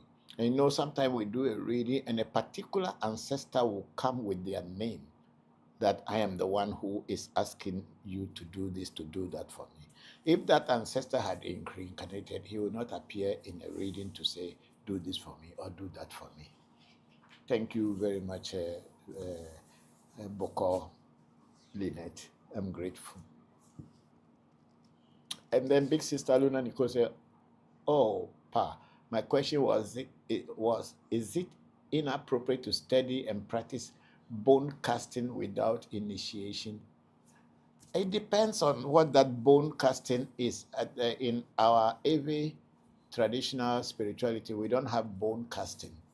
This bone casting divination is mostly in the southern part of Africa. And I don't know so much about it, so I can't talk so much about it, whether they do initiate people into it before they teach you how to do bone casting, or you can just practice it from book and know it.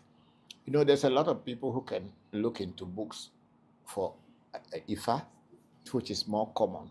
Afa, we hardly have books on Afa. Definitely there are books, but some of them, most of them, not some of them, most of them are in French. So we, those who speak English, we cannot read and understand. But those who speak French may be able to read about Ewe Afa in some of these books. But you can learn Ewe Afa from books, but it cannot be compared to a person who is initiated into the spirit, because the spirit Afa, or Afa is a spirit. And if you want to work with it, you need to be initiated into it. And I believe so strongly that bone casting, which is more of the southern part of Africa, the practice that they use in their divination, may also be a spirit. And for you to be able to know how to do it and do it well, to be able to benefit yourself and benefit humanity, you need to go through training. And that training must be part of the initiation will be part of that training. So I don't know so much about bone casting, but if it is a spirituality, then the initiation is important. People can study it without initiation, but you cannot be as good as a person who has got connection with the spirit. If you want to work with spirit, you need to be introduced to the spirit.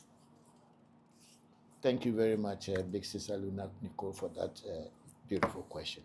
And then we have Jermaine White, 2022, saying, hey, hello, Jermaine, how are you? Thank you very much for joining today's section. I hope you're fine. You are welcome to the stage. Ask your questions or listen to us. And if you have any question to ask, please don't hesitate to post it. I'm grateful that you are here. And then we have Engineer Graham KG Wilberforce. Greetings, Papa and MNT. Hello, Kojo. How are you? Thank you very much for joining today's section. Last week, I was asking how your mother was, but you didn't tell me so much about her. Let me know, okay?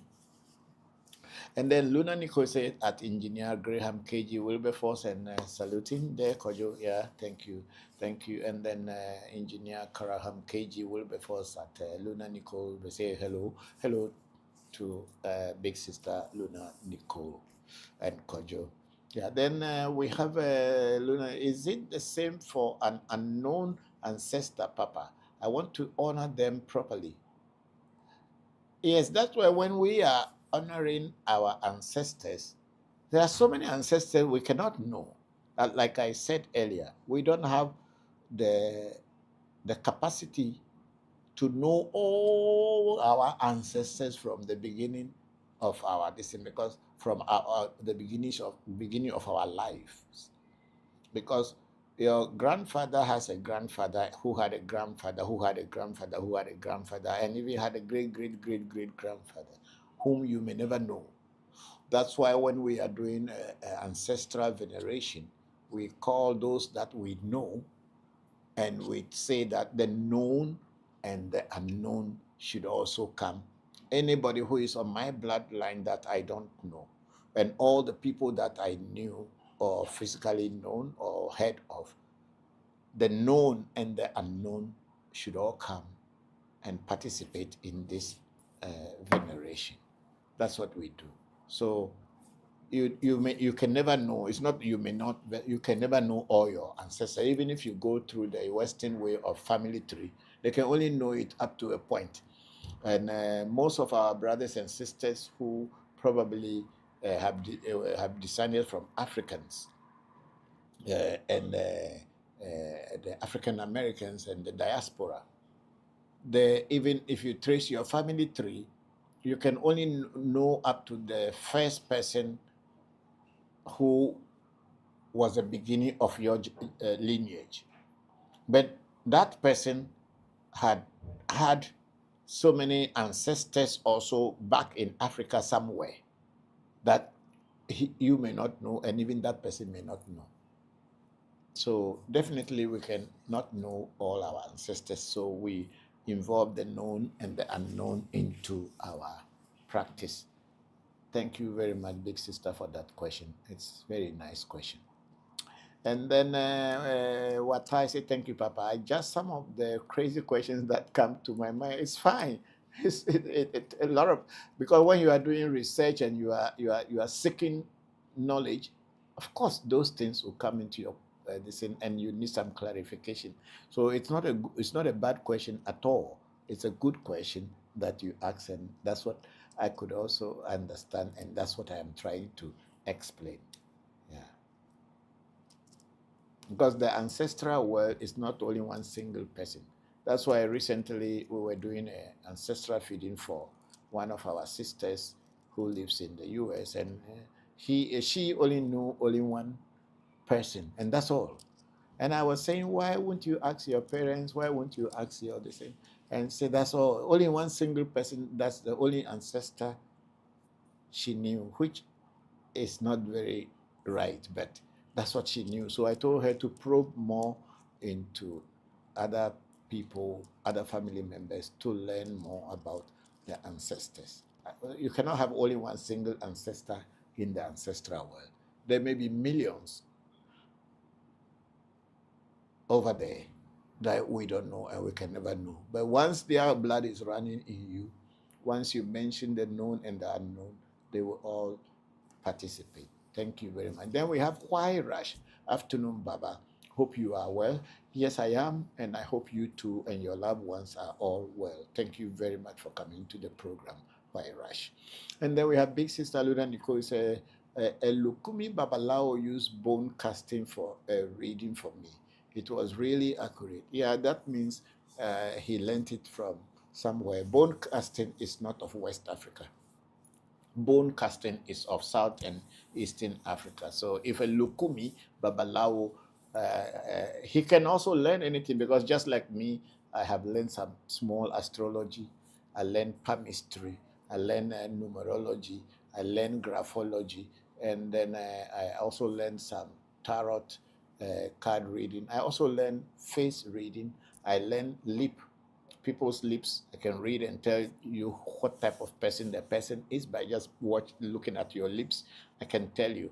If I look at your toes, I can tell the type of person you are. If I look at your fingers, I can also tell the type of person you are. If I look at the way you write, I can tell who you are. And these things are not directly African traditional spirituality, but because I have studied them over the years, I have some idea. I'm not perfect in them like I am in my own traditional spirituality, but I have an idea, a very pretty good idea about these things, and I use them sometime to help my spiritual practice. So if a Babalawo or a Lukumi Babalawo is using a bone casting, then I wonder why he is called Babalawo and why he is in Lukumi. Because Lukumi and Babalawo are supposed to be Ifa and Afa divinations. But if the person is a Babalawo and is using bone casting for a reading, then that means he has studied it and he has mastered it, and he feels that that is more easy for him to be able to use. That's why he uses it. There's nothing wrong with learning across other cultures, but bone casting and this is not of West Africa or Ewe or Yoruba tradition as far as my knowledge is concerned. So if he or she is ready to teach you how to do it, then he or she is the rightful person to ask whether it is necessary to be initiated before learning or it is not necessary to be initiated before learning, because he may know what he is doing. I cannot understand, and I can never know until I go to learn those things. Bokor Said, please get up and lock this door.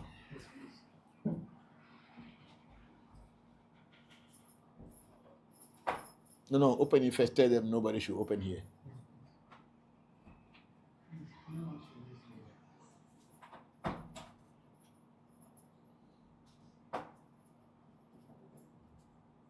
Is he able to lock? Fine, thank you. And then we have a Gesh. Please, I want to ask, why do we have to sacrifice animals to the gods? That is Voodoo. If you are practicing Hinduism, you don't need to sacrifice animals. If you are practicing Buddhism, maybe you don't need to sacrifice animals. If you are practicing whatever does not use animal blood, then you don't. But in our Ewe Vodu and West African traditional spirituality, we do sacrifice animals. That's what it is. We don't give them flowers. We give them blood. And no one forces anyone to come and practice. If it is not your practice, you don't need to force yourself. No one has, whatever works for you, follow that. But for us in Voodoo and in Orisha practices, this is what works for our ancestors, and they have laid the direction and the rules down, and we follow, and we are benefiting from it. That's why we sacrifice animals to the gods. There may be some other parts of the world, in other cultures, people do not sacrifice animals. We don't contest with them.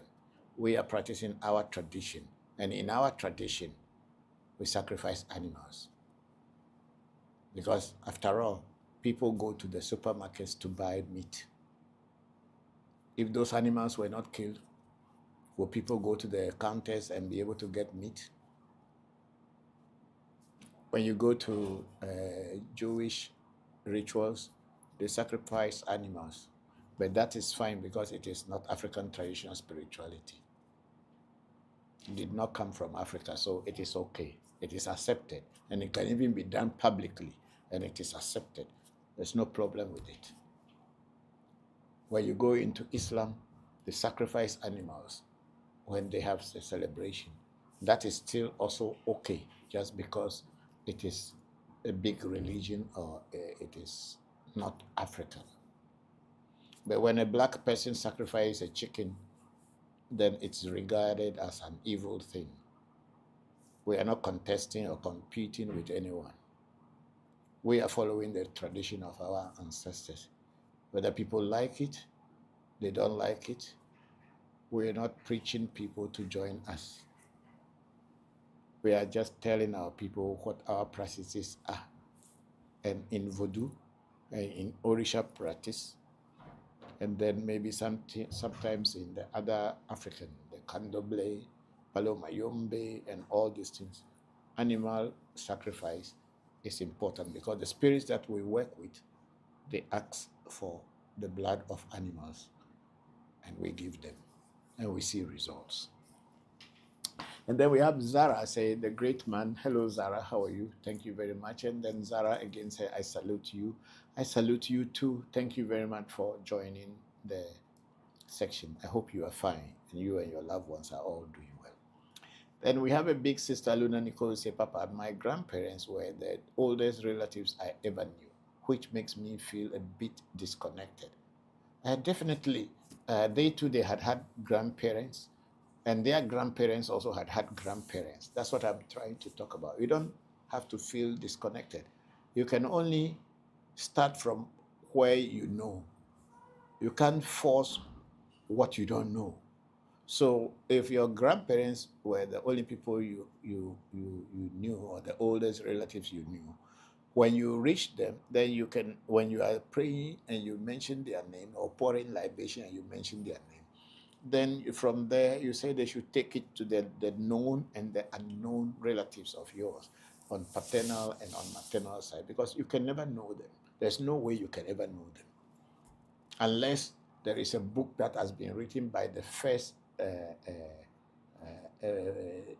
generation who had kept, and then they too, they will die hack and they continue when they are dead. So it is you who will take it from where you have known. Yes. So you don't blame yourself. It's not your fault. So don't blame yourself at all. That's how it is. We all cannot know, can never ever know all our ancestors. We can only know from where we were taught or we have come to know before.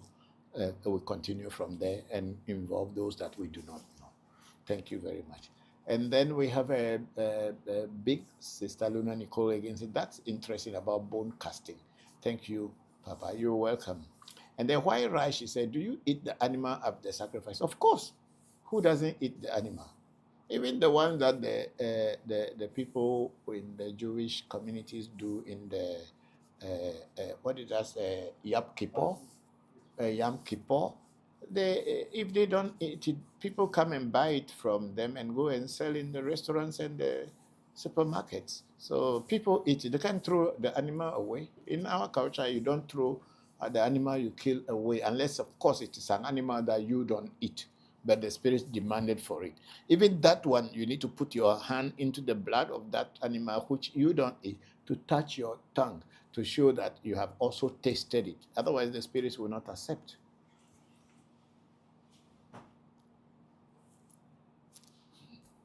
So why rush? That's my answer to your question. And then we have Wata says, Steve, same reason. Animals on a farm are sacrificed to put food on your table to full your belly. Yes, that is exactly what is happening. So when animals are being killed in the slaughterhouses and being brought to your table, what's wrong with it? If you say that Voodoo or African spirituality, they are killing chicken, big animals are being killed. Even horse and all these things are being killed daily. Cows and all the big animals are being killed daily and put on, your supermarkets, and people buy it and bring it. It's only because you have not seen it being killed. That doesn't mean they were not killed. Thank you very much, Wata, for that comment. I'm happy. Thank you. And then big sister Luna Nicole said, I understand, Papa. Thank you. And thank you too. Thank you very much. Then let's move up. And then White Raj said, thank you for confirming, Baba. You are also welcome. Thank you for the question. We are all learning here.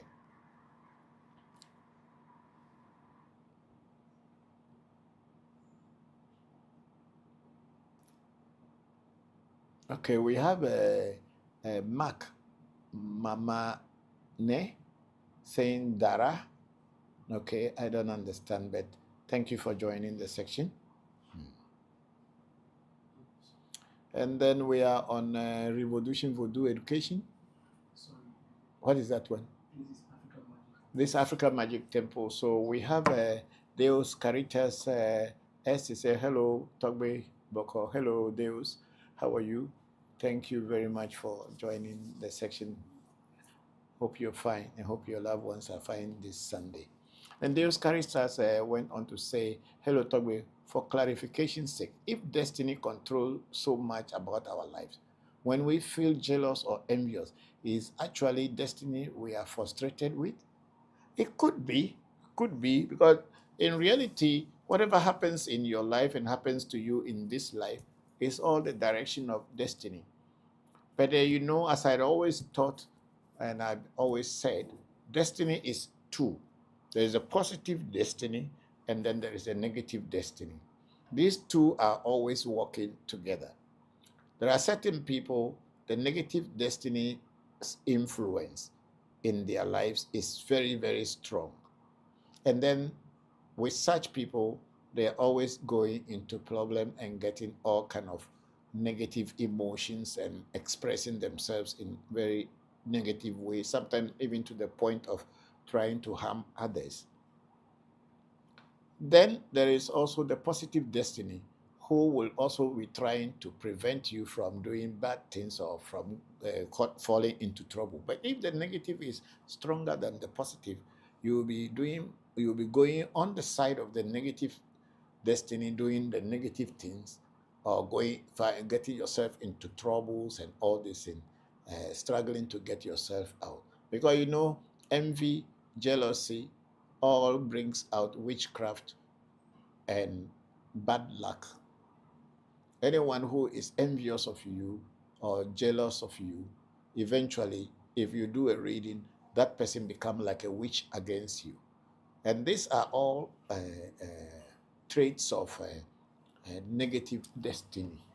So if you are frustrated, or you can, if destiny is disturbing you, you will always have problem. Life will not look very beautiful to you. You only see negative things in life, and until it is fixed, you only see negative things in life. Because like my grandson had been having this frequent asthma attacks. But when they went to hospital, they are checking, but they couldn't really identify that it's an asthma. But the doctors suspected that it's an asthma.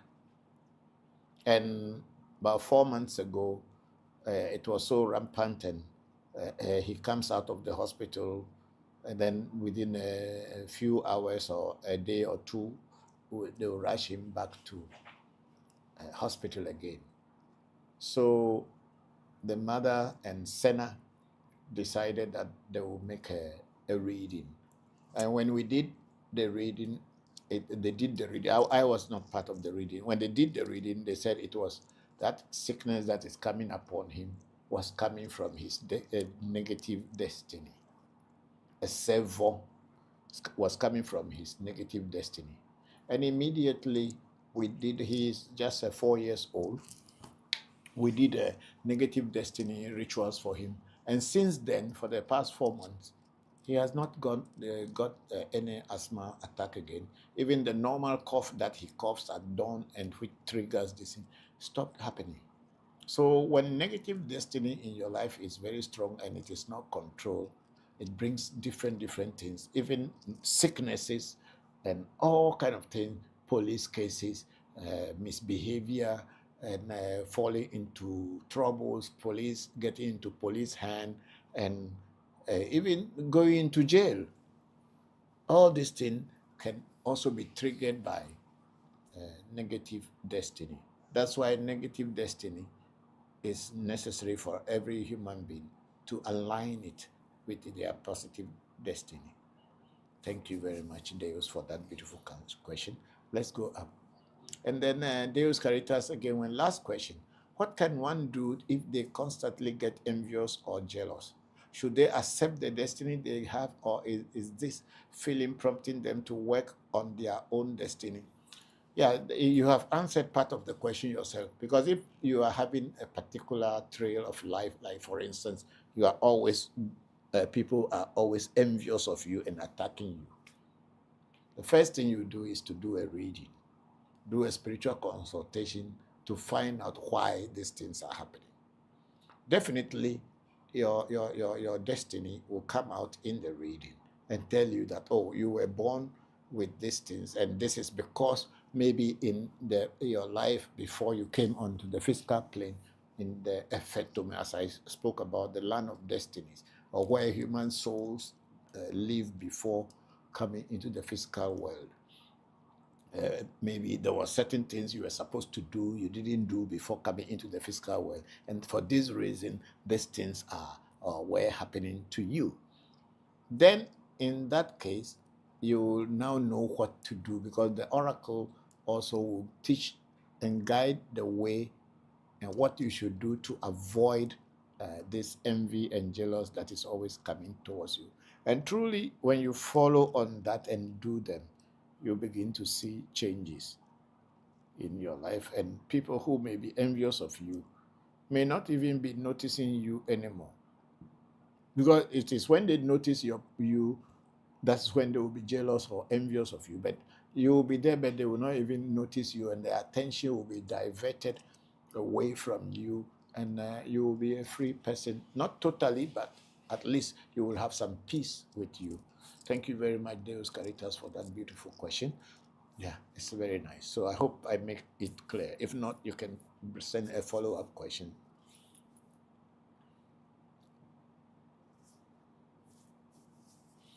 Okay, this is where YouTube,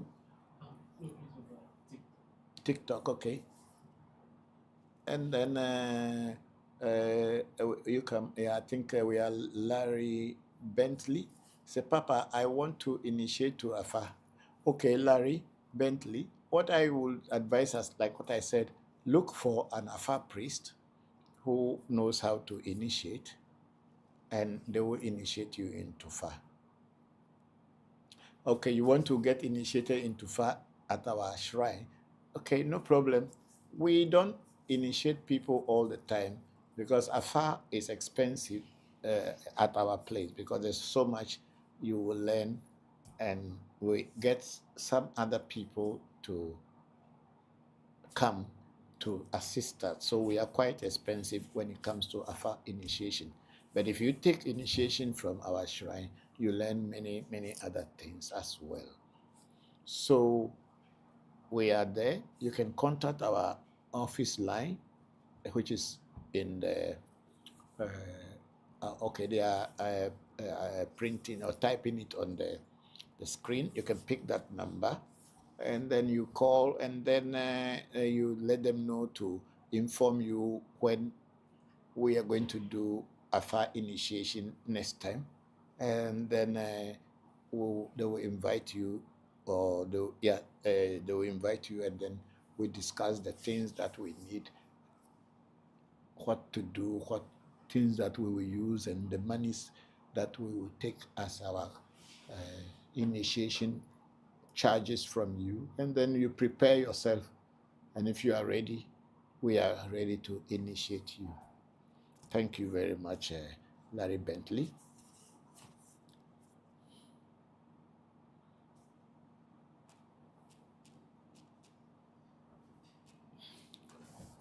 And we have Blackstone say, my Baba Ifa priest says I am Ogun. That's him. I don't know him.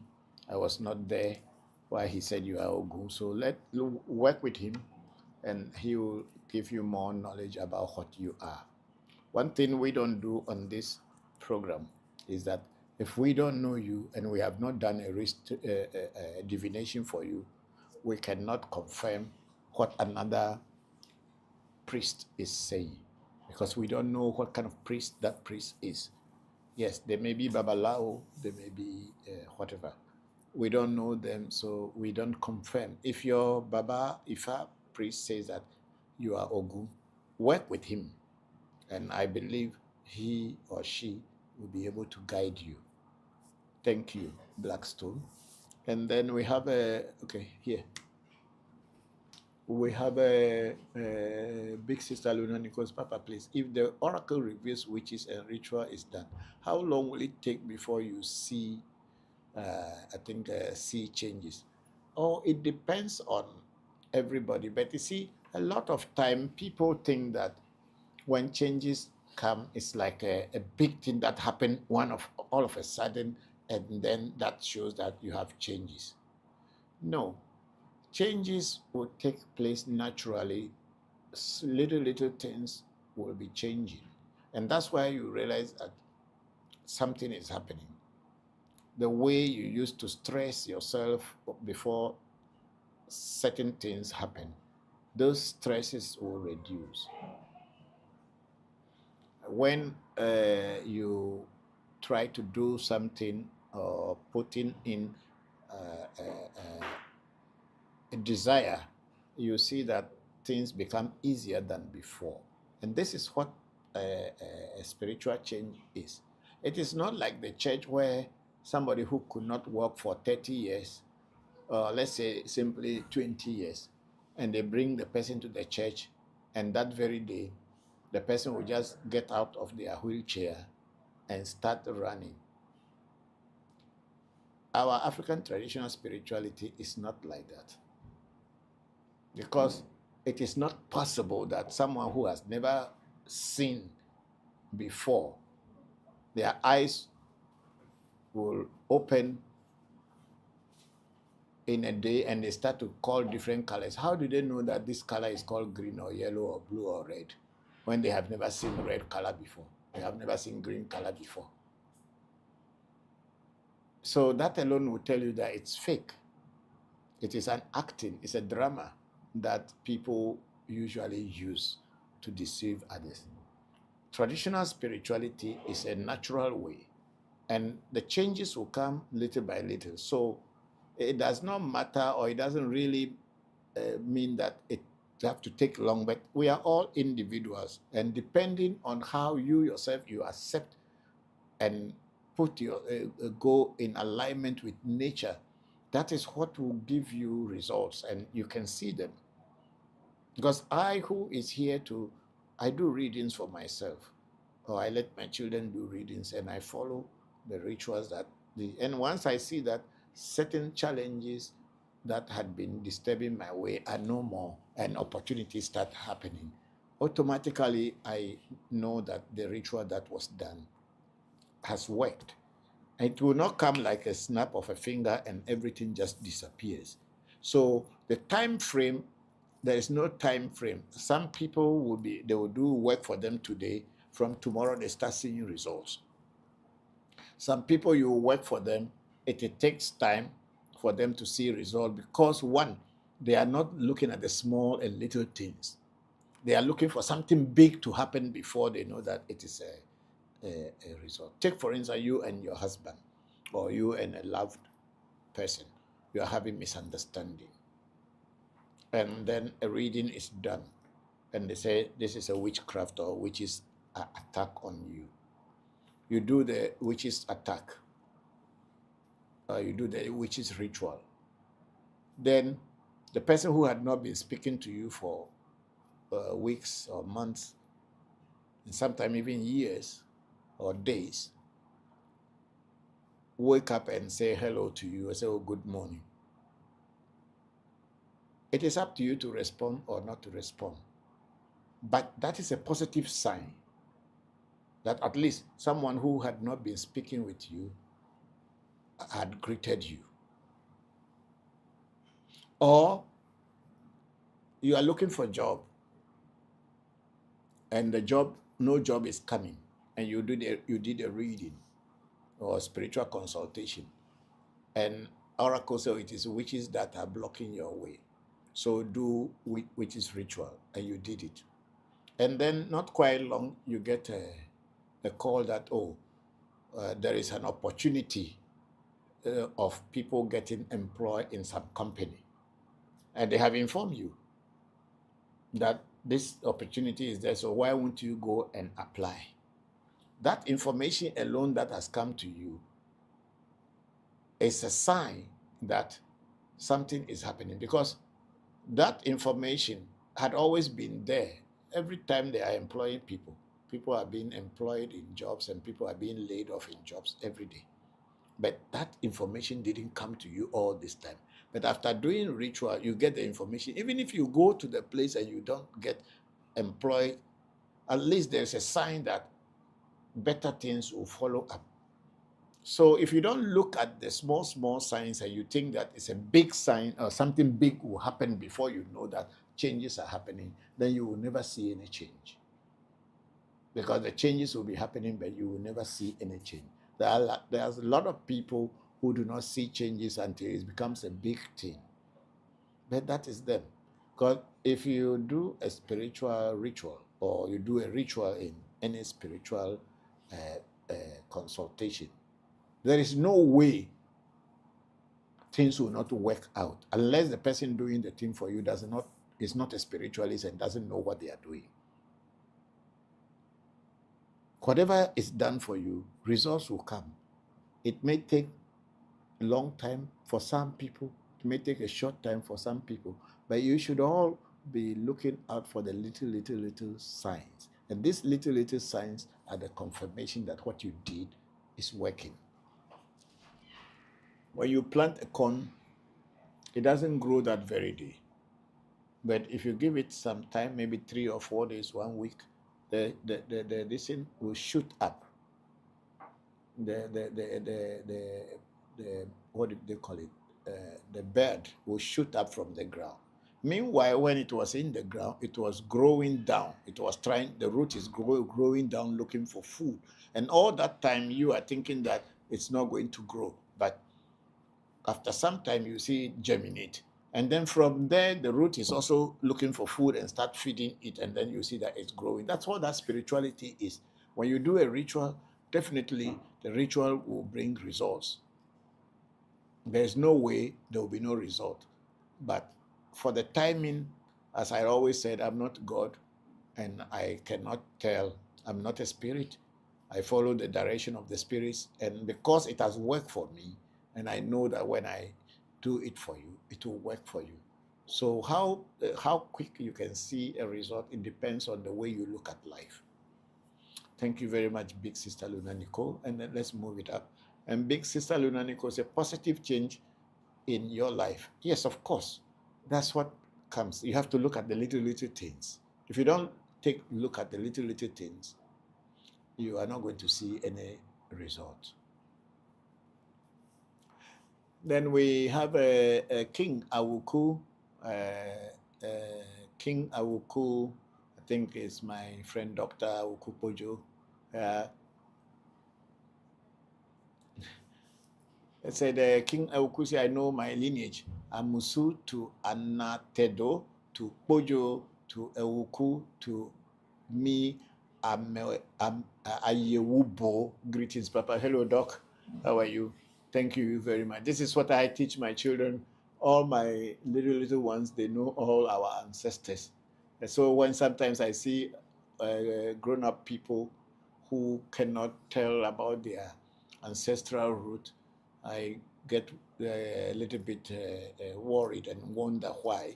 But then it's not their fault, because if they were not taught and they were not told, there is nothing they can know. There are people living in my city, Accra, who are in very high position. And when you ask them about their ancestors, you see them struggling to find who their ancestors were. So I'm very happy, Doc, that you know this thing from Atogbeya Musu to Anatedo to our Togbe Bozo, to Togbe Awuku, and to you now, Ayewubo. Greetings again. And then King Awuku Pojo, Dr. Awuku Pojo say, I know my lineage and I'm Awuku too. I think it's the same thing. Yes, thank you very much, Doc. I'm grateful. I'm grateful. Then we have KK Ginga, one, Kadi Fisher, say, greetings, Papa and the AMT family from Hawaii. Yes, I've been watching your photographs in Hawaii. You girls are really enjoying yourself, which is good. You take a break from the hustle of the mainland and enjoy yourself. I am praying for all of you. I'm praying for happiness and great things for you. Thank you very much, Kadi, for joining the section, and my regards to your sisters, your cousins, and to Angie. Thank you very much. Thank you. And then we have Junichi Fukuoka say, I have a question. Can an individual do a ritual or protect their family spiritually? Yes, of course, you can protect your family, Junichi Fukuoka. Konnichiwa, ogenki desu ka? Yeah, yes, surely you can, an individual can take their time to protect their family, because it's only individuals who will do it and then later bring the family into it if they are willing. But if people are not willing, but they are dear to your heart and you love them, of course you protect them. So an individual can do a ritual to protect their family spiritually. Thank you very much. Arigato. Yeah. Then we go on to Larry Bentley. Say, Papa, tell us more about positive and negative destiny and how to work with them. Larry Bentley, I have thought about the positive and negative destiny on this program several times. As I said earlier, we have negative destiny, which we call in Ewe a seven. Some people call it Bechi. People call it Acclamavon. All these things. That's the negative one. And then the real positive one, we just call it Bechi. We call it Esse or Jogbese or Joto. These two work hand in hand. There is a process and a ritual to do to align the positive and the negative. And when that is aligned, usually we will ask you to wait for some time and see whether changes have come into your life. And if the changes are coming, definitely changes will come. And then when the changes are coming, then we advise you to set up the positive one for you. And when the positive one is set up for you, you should remember that Eves celebrate the destiny more than any of the gods. We, as in Ewe, we have three trinity, as in other religions. We have the Mauga Sobolisa, Mauga Kitikata, and Mauga Esse. There's a Mauga Sobolisa, and some people call it Mauga Soblaje, and then all kind of names, and people call them. Sometimes the Ewe dialects are different, so they have different way of calling them. So these three gods, which form the Trinity or the head of the godhood, under which all other voodoos come, this Trinity, the Mauga Esse or destiny, in the Ewe cosmology is more revered than other ones. That's why Ewes give a name to their children. Like my son is called Sena, which means a gift from destiny. A Japanese will translate it as Ummeno Okuri Mono, means the gift from destiny. Ummeno Okuri Mono. That is how Japanese will say it. And then I think in Yoruba, it is called a Karada. And then in some other, what do you call it, other languages, they have so many names for it. In Akaraka, I think Akaraka is in the what do you call it, the River State and people's language. And in Akan, we have it as what do you call it, Nkrabia, or Nkrabia. And then in other cultures, they have their names for destiny. The English way, English name is the destiny that we call. So these two destiny, according to Ewe, is the one that created human, and each one has a different and totally different destiny from another person. So when you want to do destiny, we first advise that you do destiny, negative destiny, so that you can align it, so that its influence or effect on your life should not be strong. You know the story that at the wrong place at the wrong time? This is all destiny. If your negative destiny wants to put you into trouble, which is already written as like a note, will put you in the wrong place at the wrong time. And bad things will happen to you. This has made a lot of people remain inside jail. People will be in a group that they didn't know what they were doing there, but then that day that they join, something will happen, and then they all soup them all and give them problem. That's how negative destiny works. So to know how to work with your destiny, you have to visit a person who knows about destiny. I'm teaching about it here, but I can't teach everything about it here because destiny work is practical. The Ewe sing a song, Menya wana, a seundo menya wana, which simply means to be able to know how to work with your destiny. It's not an easy thing. To be rich is from your destiny, and to be poor too is from your destiny. If you know how to work with your destiny very well, your destiny will work with you. And those people who destiny has been set up for, but are still not seeing changes because there is something that they are not doing in the right way for the destiny. And then the destiny probably need to talk to them, or they need to consult their destiny in order to know what is going on. Because one of our priests at our shrine, he has been initiated into Fa. He has destiny made for him before he was initiated into Fa. But then after some time, everything just came to a standstill. So recently we decided to feed our Fa. And he wasn't really willing to come. He came, brought his Fa. We did the feeding.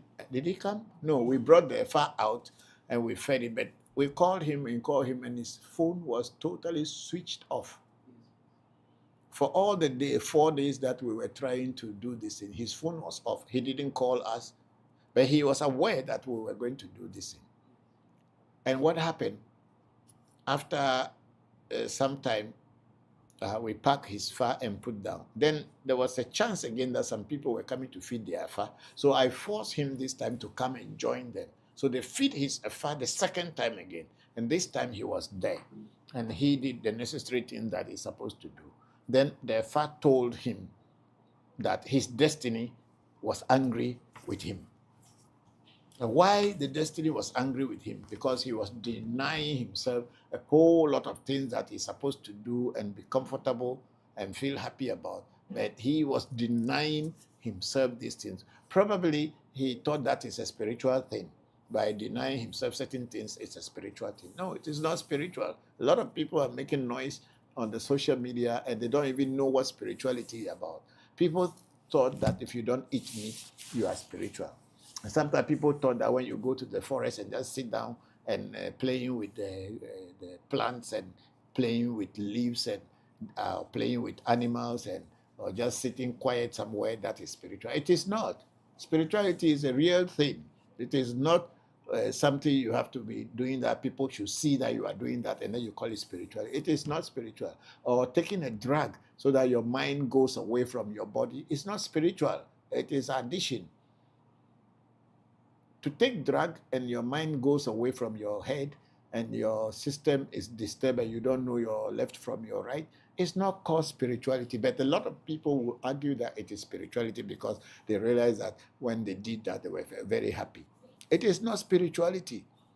So when the Afa told him this, that because you deny yourself so many things, that's why your essay or your destiny is angry with you.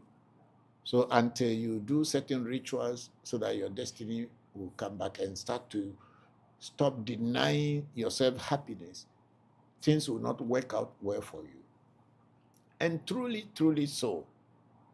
When that is, he did those destiny or essay rituals again, and slowly, slowly, things started manifesting for him. He himself called me or came to confirm that since he did that destiny thing, and is no more denying himself certain things that he had denied himself in the past, things started working well and working out well for him. So spirituality is such that you need to know what is spiritual and what is not. Going to church to go and dance and cry is not spiritual.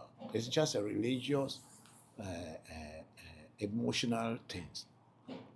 But it's very hard to tell people who are not spiritual what is spirituality, because to them they think that when you sit down reading Bible or reading Quran, you are being spiritual. It is not. Reading a book and looking inside the book, and it's not spiritual. You are getting knowledge, but you are not spiritual.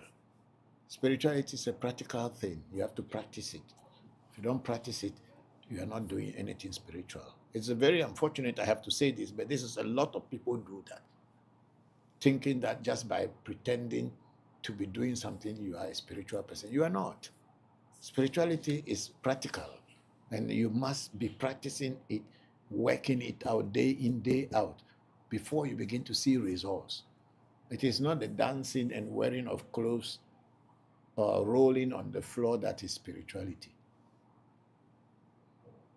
So that is what it is. So if you want to work with essay, you first need to put your negative essay out, and then as time goes on, essay will be set up for you and things will go on well. That's how to work with essay. Okay, let's go up. We have big sister Luna Nicole say, Papa,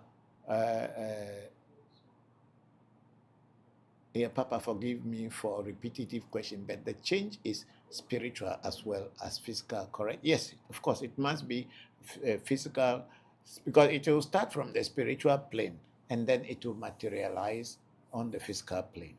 Everything that happened on the physical plane, according to our tradition, begins or start from the spiritual plane. Even healing, when you get sick and they do a spiritual ritual, they do a ritual for you.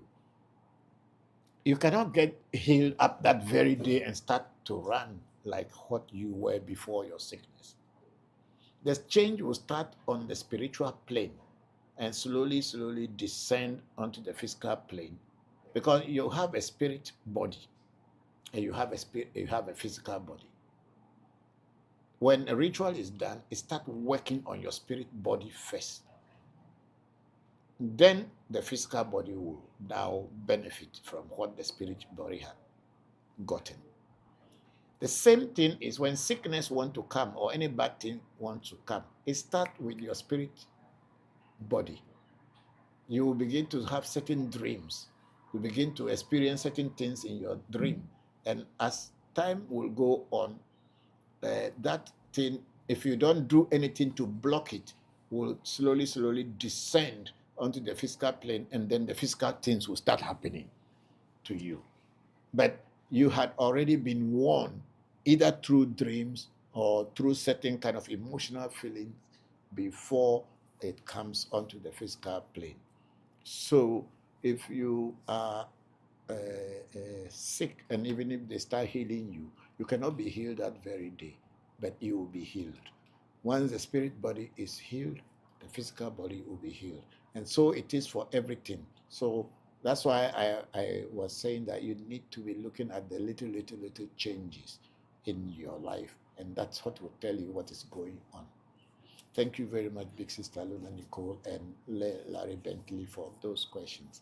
And then we have Luna Nicole again say, Papa, this question will take 2 comments, but how do you reconcile knowing that deceased family member intentionally wish you harm and not despise them, dead or alive?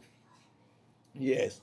You see, when a deceased family member, when they were alive, wish you evil or did not really take care or care for you, when they are dead, sometime if the person feels remorse after death, they'll come in your reading and ask for forgiveness. They'll come in your reading and ask for forgiveness, or sometimes they may even come in your dream and ask for forgiveness. And when you as the person who had been a victim or offended, it is up to you to forgive or not to forgive. I am sure those of you who had been Catholics or who are Catholics, you will know that when a person dies, they do something they call Mass, or in Ewe and Italia we call it Missa. What is a Missa or Mass for?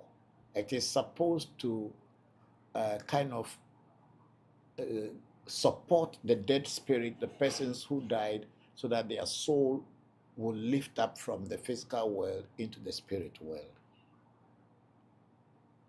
And that means when people die, even though they are dead physically, they are still alive in spirit. So if someone despises you when they were alive, it is and when they later died, they know that they have done something bad to you. It is up to them to come to your through your reading or through your dreams or through a message from another person to tell you that they are sorry.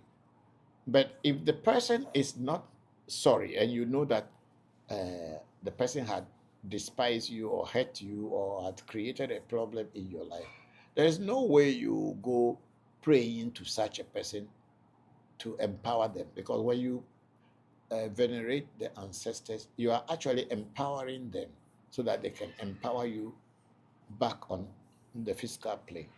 But the person who was against you and the person did not say sorry, there's no way you should go empowering them. What about if you empowered them and they use it against you?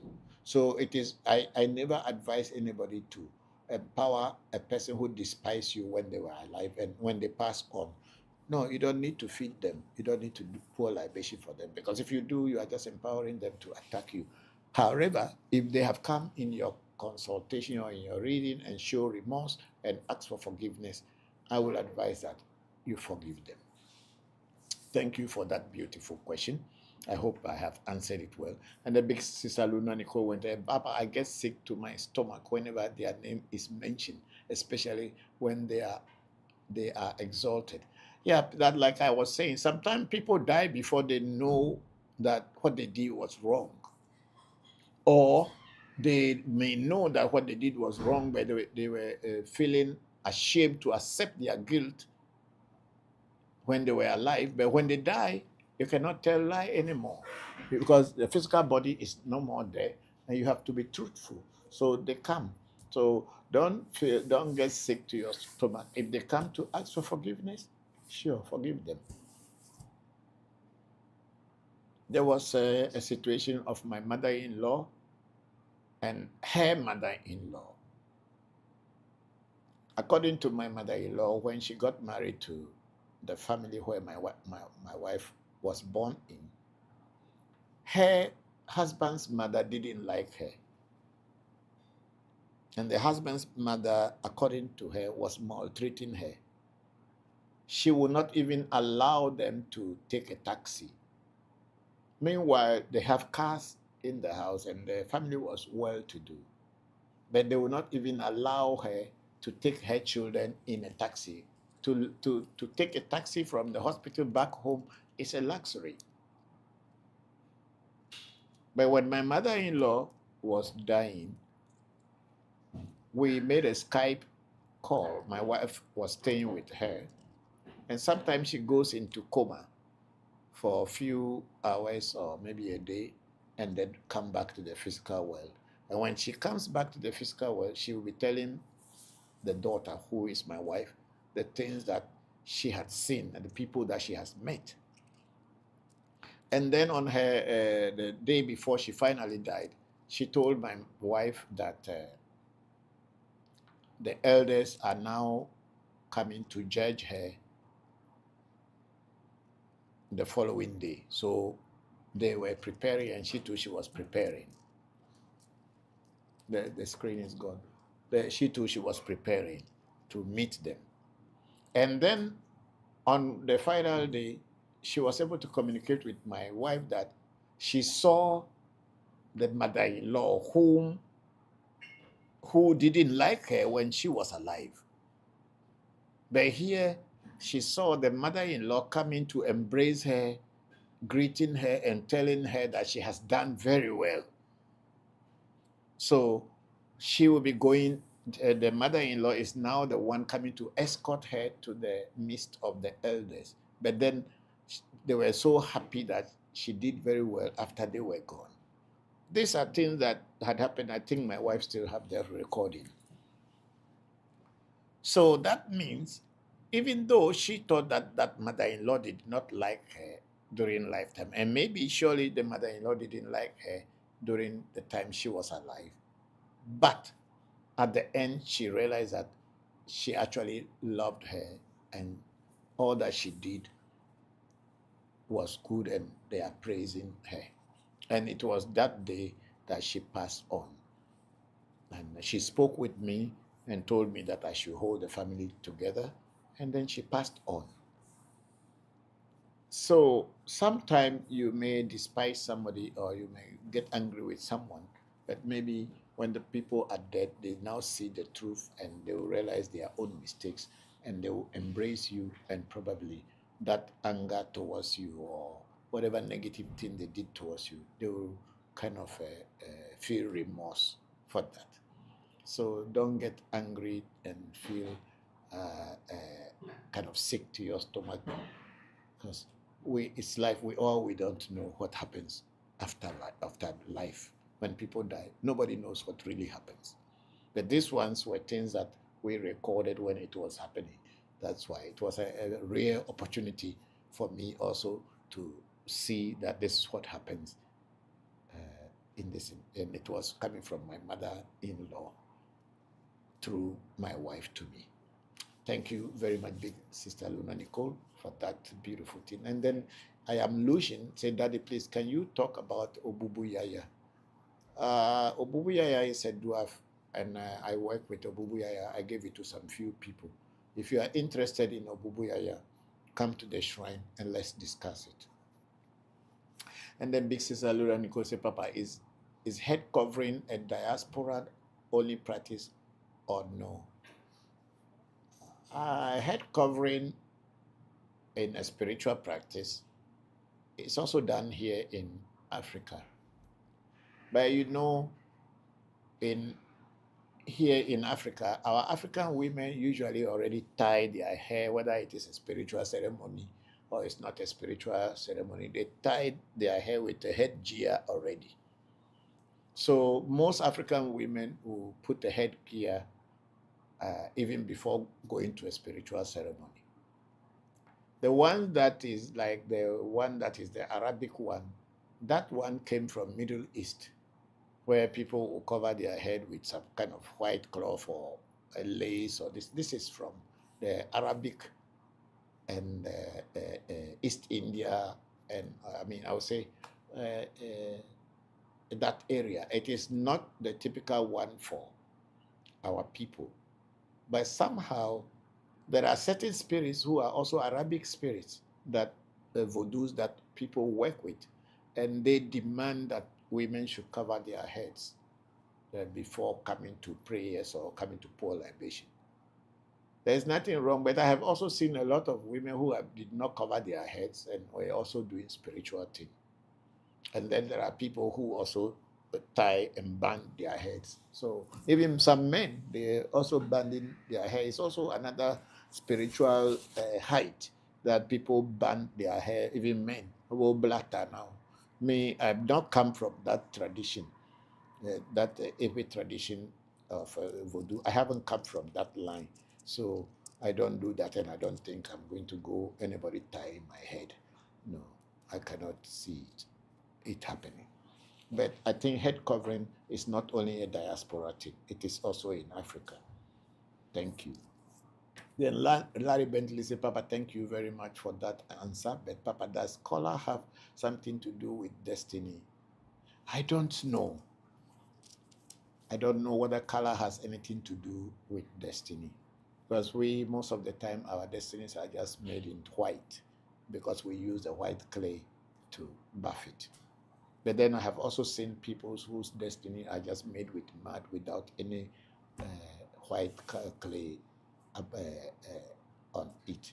So I don't know whether that has anything to do, color has anything to do with destiny. You know, there's a problem or something going on that people are mixing up Chinese, Indians, Arabic, and all kind of things and calling them voodoo practice. And I cannot speak on that because I don't know so much. But people just mixing and messing up a whole lot of things and making people think that all are African spirituality. For instance, people who burn money, they say it's a spirit money. There's nothing called spirit money in Voodoo, where you set fire to money so that they go to your ancestors, that they pay their debt. We have never heard it before. If you are going to pay your debt, the ancestors will tell you to cook some food for them to chop, than to go and send money that you use to buy food and set fire to it, thinking that your ancestors will pay their debt. Your ancestors, they don't own any debt. They want to chop food. That's what I know. But here in the diaspora, that practice is actually Chinese. It's a Chinese spirituality where they burn money for dead people to pay debt. We don't see it in Ewe Vodu. But then you go to some Ewe Vodu shrine somewhere or a Voodoo shrine somewhere, and they will put all that into it, and you will begin to believe that it is African. It is not originally African. But there's nothing wrong in learning from other places, as I said earlier. But learn the good things that work for you. Me, I can't go and set fire to whether it's paper money or real money to say I'm paying debt of my ancestors. If they do something bad, they should pay themselves. Then we have a why rush. Say, Baba, I have so much revenge in my heart. I want to punish my enemies. How do I stop this thinking? Learn more about spirituality. When you learn more about spirituality and you are one with your inner self, your inner self will fight for you, and you don't need to have any revenge in your mind. That doesn't mean that when people do things against you, you shouldn't feel pain. Yes, you should feel pain, and you should also feel like if you have a way to punish them. Yes, but when you go deeper into spirituality and you learn more, you will not even say it before it will happen on them. Then you are free, because whatever action you do, whether good or bad, there is a reaction. And if you are ready to get the reaction, then take the actions.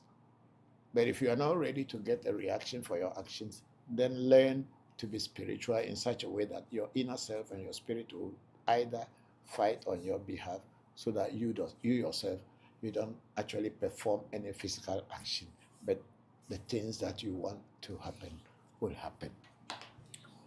Thank you very much. I think we are done with that. And then Huayra said, okay, thank you, Baba, I will learn. That's good. Thank you very much. I don't teach people to revenge, but I teach people to build their inner self so that their inner self will fight for them. Okay, let's check. We have a Gani, 111 greetings, Papa at AMT. That's Angela Gani there. Thank you. How are you enjoying the Hawaii? Aloha. Thank you very much. My regards to all your sisters and everybody. Thank you. And then we have I am Campbell. I have seen after using animal blood to take bath, the traditionalists burn the animal body in fire. Please, you should consult such a traditional priest and ask them why they did that. I have not done that in my shrine. My father, my grandfathers, and my teachers didn't teach me that. So wherever you saw it, it is advisable that you confront the people, and they probably have a reason to do that. I don't do that. Let's see if we have anything anywhere.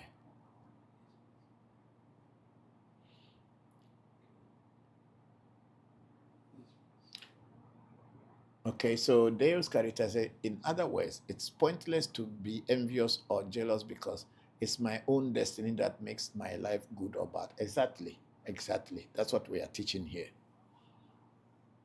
If your life is going to be good, it's your destiny. If it's not going to be good, it's your destiny. So if you can work your destiny the way you like, it will work with you that way.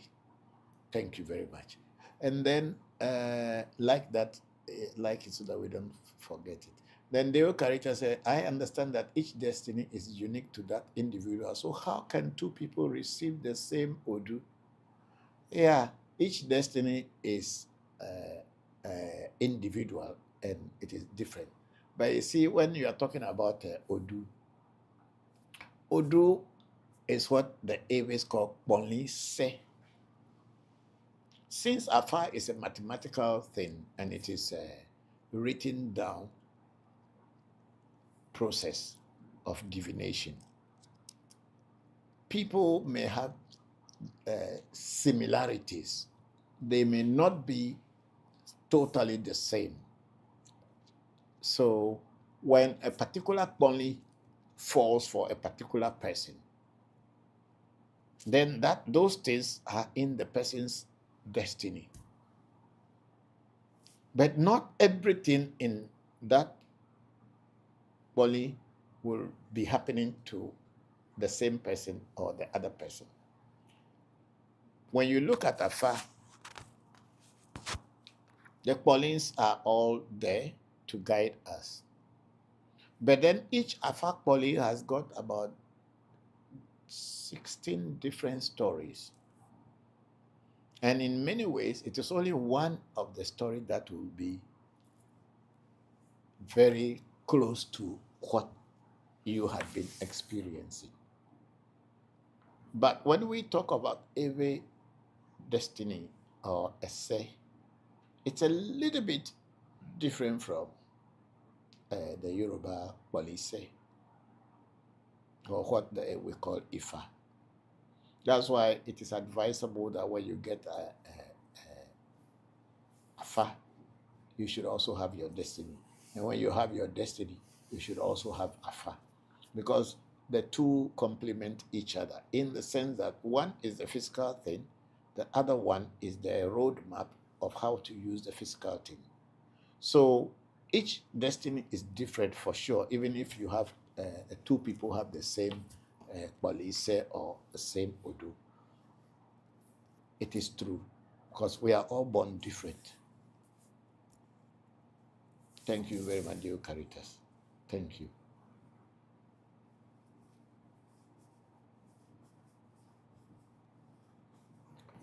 Okay, so I think, what's the time now? 7?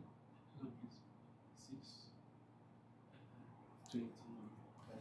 Okay, 6:28. So okay, so we wait for your questions for a while, and then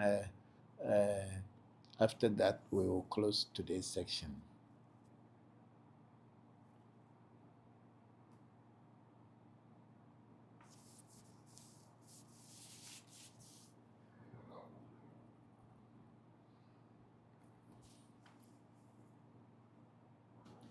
So anybody on Clubhouse, Tonya, if you have any question to ask, you can speak.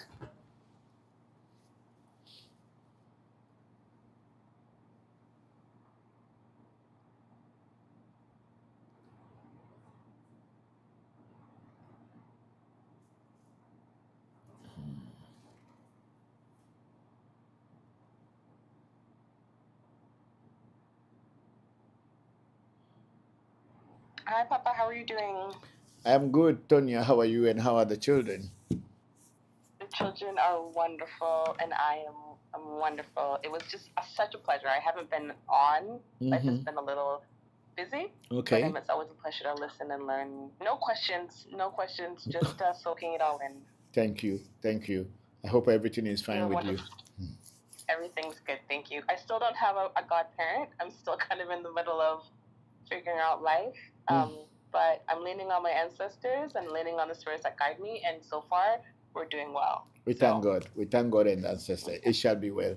Thank you. Yes, it will. Okay. You have a wonderful week. Thank you. Same to you. Thank you very much. Okay, so we have Larry Bentley saying, Papa, tell us about Mami Water initiation. Yes, they have Mami Water initiation, and there are certain people who are naturally, because in their police, they came with Mami Water. And Mami Water is not a half fish and half a human being as mostly depicted in pictures. So people think that when they say Mami Water, that means the thing is a fish and human being. Mami Water is simply any spirit or any group of spirits that use water or liquid as their base to work from. There are so many Mami Waters who are also not even using water as their base, but they work perfectly and they work well. So if you want to get initiated into Mami Water, first is to approach a person who knows about Mami Water or a person who works with Mami Water, so that the person can brief you more on Mami Water. Mami Water is also just like any other voodoo that you can work with. But a lot of time people think Mami Water is something, once you get it there you become rich. Yes, there are certain Mami Waters who live in the cold part of a particular water. And then there are also some who live in the hot part of that same water. If you are unlucky to get a Mami Water from the hot side of the hot part of the water that they work with, then that Mami Water is not going to be bringing any peace into your life. It will disturb you. That's why you see that a lot of people who have been initiated into Mami Water, their life is even more pitiful than those who have not even taken Mami Water initiation at all. So when you want to work with Mami Water, you have to approach someone who knows, then they can brief you, and then if possible, do a spiritual consultation to see if you can work with a Mami Water that will benefit you and benefit the people around you, and maybe to benefit humanity at large. So Larry Bentley, we do Mami Water initiation at our shrine. And if you want to be initiated, please approach the shrine. If you are in Ghana or wherever, you can approach us and we will give you more detail about it. We have one of our sisters here, the Queen Mother. Say, greetings, Papa. Greetings. Let me see the photo. Maybe I will know the person's face.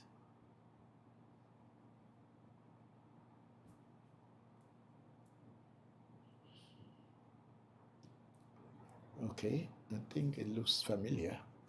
I hope it's not a cause. Okay, let's go down and back.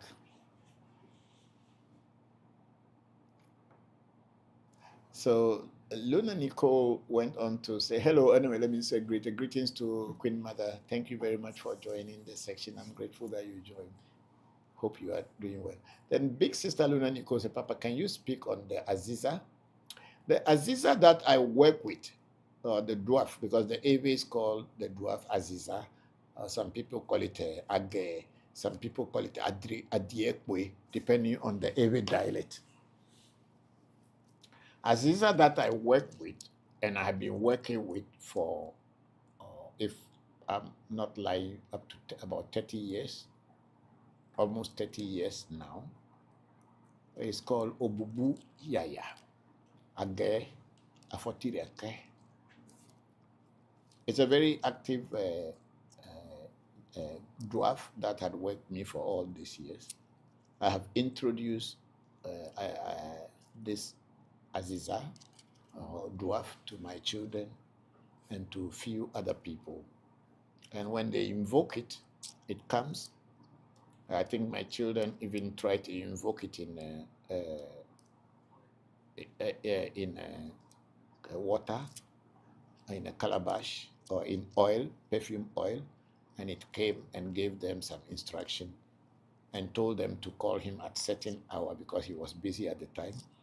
And he came at the time, and they communicated with that Aziza. It's still there. It's a very serious spirit, and it does a whole lot of things. It teaches people about herbal medicine and other things as well, and it guides you. So that's the Aziza I work with. I have also another Aziza, but that Aziza is originally from Mount Roko in Kobe, in Japan. And the time I got it, I didn't know so much about Mount Kobe or Kobe itself, but I had that Aziza Roko. But for a long time, I haven't really worked with that Aziza. But then Obubuyaya is very active with all my children who I have introduced it to. It's a spirit that you can work, but they have to initiate you into it. As I said, always initiation is introduction. They need to introduce you to the spirit, then you can work with it. Okay, so Luna, one day we are going to meet. I think my son Senna will be coming to the US very soon, and there's a possibility if he can locate you, he may come there and do some initiation if you are available. So let's talk about it later. Thank you. And then we have a KK Ginga. One is a Papa, is Akai considered a Manuata? Yes, Akai is also a Manuata spirit. That's why it's inside oil. And I have told you a story of the boat accident I had in the Philippines. And it was Akai who I called, and he came out of the water to lift the boat so that we didn't get drowned. So Akai is also considered a Manuata, even though it is also a sun sphere spirit, but it is a Manuata as well. Then Zara saying the great man sending us 100% and others. And then the Queen Mother said, Papa, please, your location. I am in Accra. Okay, I am on the Spinters Road. Our telephone number is in the profile. So please try to, or is this profile or status? In our profile. So please call the number and they will give you location. We are in Accra on the Spinters Road. Thank you. We are in coastal area. Then Big Sister Leoniko say thank you, Papa. Then we have the Queen Mother also saying thank you. And I thank you all very well for today's section. It's been a very interesting one, I may say. And I'm happy that you all put this question so that we all learn together. I'll take one or two more questions and then I'll close today's section.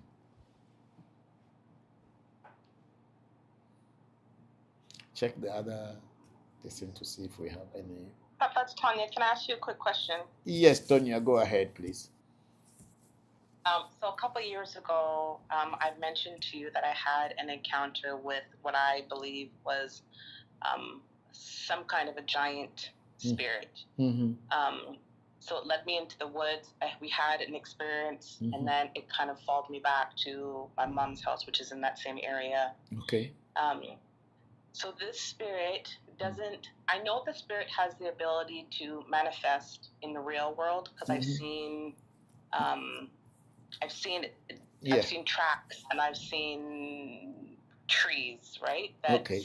That show that it's passed by. Mhm. But it's like it's present, but it's not, and I never know how to connect with it. Mm. It just kind of shows up when I need reassurance, Mhm. but it doesn't give me direction. And it's been, I think, 3 years now that we've had this back and forth. I'll leave it something, and then it'll show up with some kind of a blessing. Mm. And I'm trying to find a way of how to strengthen that relationship. I think in the area that it is in, so it travels from Ontario further up through the provinces. Mm. I think it's like seasonal almost. Okay. But I think it's connected to the indigenous Indians that lived in that area a long time ago. Mm-hmm. But I can't find anyone who is willing to talk about it. But there's like, it's like I can tell when I bring it up to people who are familiar with the folklores, that everyone kind of just gets quiet when I mention it. Because they are scared of it. But it's not negative. No, Or at least not for me. every spirit can be negative and every spirit can be positive. It depends on how they want to relate to you. Most often, when a spirit appears to you by themselves, they are not there to harm you. They are not there to scare you.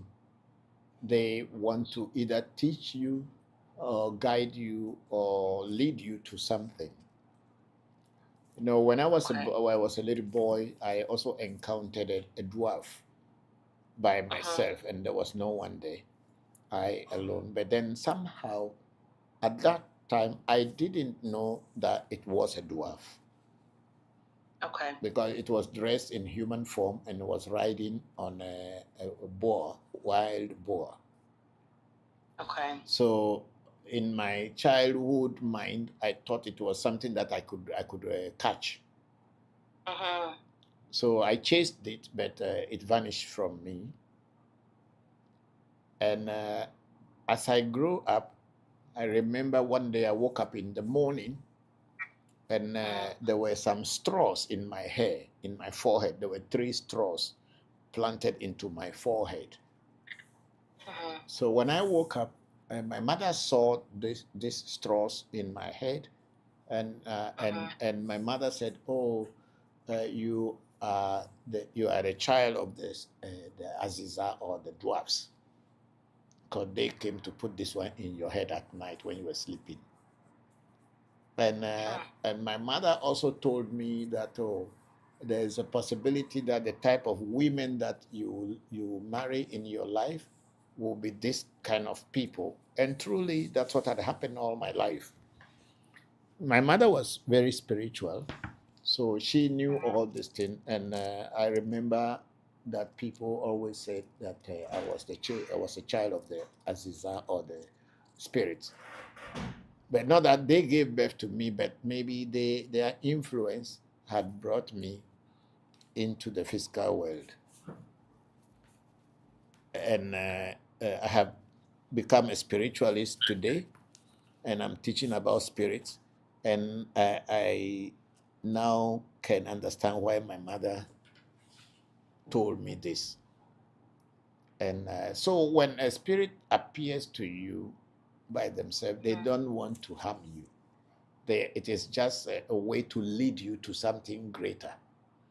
And that spirit could also be your guardian spirit, that whenever you are in a trouble and you cannot find a way, it appears to guide you.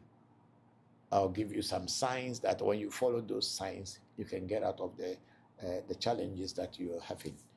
And how to reconnect or connect with this spirit so that it works with you.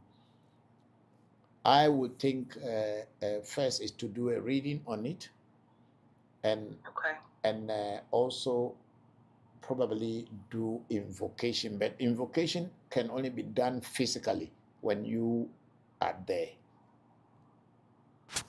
Like there as in with the entity or with a priest? With a priest.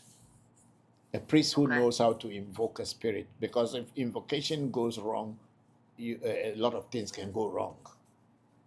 Right. There are certain protective things that will be put in place before you can invoke a spirit, so that when the spirit comes to physical appearance, it will calm down and listen to you, and you can communicate. Okay. Because does it have to be a traditional priest? Yes, of course. It has to be a traditional priest. It has to be a traditional priest who knows. And the reason why a lot of people are not talking about it is because maybe in their folklore, this spirit was there and it used to threaten or frighten people. Yeah, I think it does, because I think when I look at it, I'm like, if I felt a great peace the first couple times, but it led me from, it took about 3 or 4 weeks getting me out into the open in the forest before things started to pick up. Okay. But I can understand why people would be afraid. Definitely. But I think that there's a group of people in the area. There's a doctor who had passed away, and he has put a large portion of that land under protective under like a protective area. So there's a small group of people who on the internet it says that they're caring for the wildlife. But I know that there's more that they know. But every time I email them, they won't even respond to me. Yeah, because they are probably knew that you have seen it. But there are some of these spirits, people are scared of talking about it because it can come to you, and when you are not ready, if you start talking about them, they may come to you and start. You may not be ready, and a lot of people, because of religious beliefs of Christianity and Islam, a whole lot of things have been turned upside down, and nature spirits reserve themselves from appearing and showing themselves to others, because people will always look at them as devil as long as they are not white people. Right. And that's the problem. I can really see what you have seen. Yeah. So I had those experiences. Even my son, one of my little sons, now he's grown. When he was about 4 years, he has also seen one giant spirit, but he could describe it to me, and I knew what it was. Yeah. I guess the search continues. I will try my best. Yes. One day, one day you will know how to relate to it. Yes, because I think it's not gone far away from you. It is there watching over you, and whenever the need be, it appears. Yeah. Okay. Thank you very much. Thank you very much for that. And then we have Deo Caritas here. Say, thank you for that beautiful answer. Okay, you're welcome. Thank you, Deus. And then Sila Ameji, my daughter-in-law, they say, hello, Papa. Good evening. Hope everyone is doing fine. Please, yes, we are good. And how are you? How is our Princess Fanyo? I hope you are all doing well too. Have a very wonderful week. Thank you for joining the section. Yes, let's see what is going on in the other platforms. So, okay, not so much here. Okay, we have Big Sister Luna Nicole said this was a great section, Papa. Thank you so much for your time and teachings. And thank you very much, Big Sister, for asking the questions. And then Focus is saying, how can I find out if I am from water? I don't know how you find out how you are from water. So go and approach people who tell people that you are from water, you are from sand. When you go to such people, they will be able to advise you how, to find out whether you are from water. I don't know how to do that. And then Watai say, Papa, can the hot mommy be tamed? Not really, because that is also their nature. So it is better to have a mommy that will cool you down. Yeah. But most of the mommy we work with here is not the hot one, because we take the actions and precautions in order not to attract any mommy that will make you poor. Then we have Larry Bentley say, Papa, why don't you sign board like the church do? What did that mean? Why don't your signboard board look like the church do? Oh no, I'm not a church. I don't want to base my teachings on Christianity, and I don't want to fool people where I'm using traditional spiritual ways to do work and to fool people that it is a knowledge of the foreigner. I'm very, very, very, very patriotic African, and I would want to do things the African way. Yeah, I want to promote the African. I want people to know that African had knowledge and wisdom before the European and the Arabs' presence on our land. I'm a very, very, very patriotic person. So I wouldn't want to make a signboard like a church. No, I'm not a church. I could have become a pastor, but that's not the way my destiny chose for me. It chose this path for me, and that's why I came back. I was once trained in the evangelism when the charismatic church came to Ghana in the 70s, but that's not my path. My destiny chose this one for me. So I wouldn't like to make my signboard like a church. I'm not a church. I'm a voodoo priest. Thank you very much, Larry Bentley. And then Idrisu said, can you move this? Idrisu Musa said, Papa, please, your location. Okay, Idrisu, we are located on the Spinters Road in Accra, Ghana. Then Focus, say at Focus, thank you.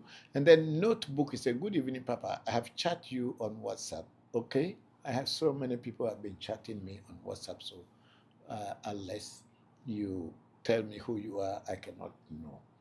And then Notebook say, good evening, Papa. It's the same thing. And then Wata say, thank you, Papa. I love your stories. Thank you very much. Thank you very much, Bokor, Lynette. Thank you. Let's move up. And then Focus, I can help you. It's simple to know.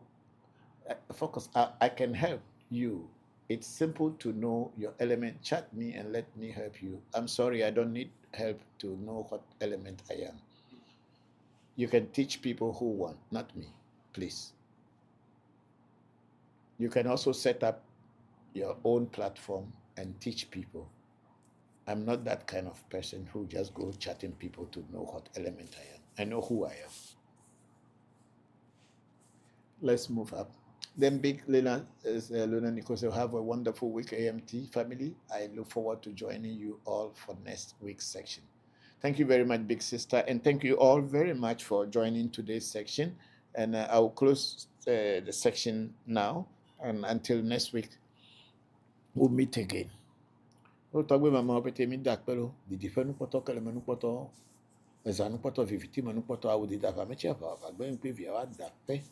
Eyeme yo abochi sakrakama chwa obe adogo kotokoli ronko kunumaku awagbena nagbena tobe yo ale acho ofran tamani ofifini kuma bisinkra okufito jabaku ocho tu akufi cha hen kufi atra kable godogo mayo mi apetetekelo yame yo fana gonu afagbo majiso purpose pepere thomas le me dakwe avidi mayo okpoli gbe meji eku meji woli meji di meji loso meji ngoli meji abla meji akra meji guda meji sa meji kameji trupe meji tula meji lete meji che meji fu meji kwali chitula ayo klevo vile ko kwatoba do golo notoba de nyade apoidendi gungungu. All the people who had been present and those people who are watching us, may their week be a successful week, free from sickness and bad things. May the ancestors guide us all through the week until we meet again. All of you have a blessed week.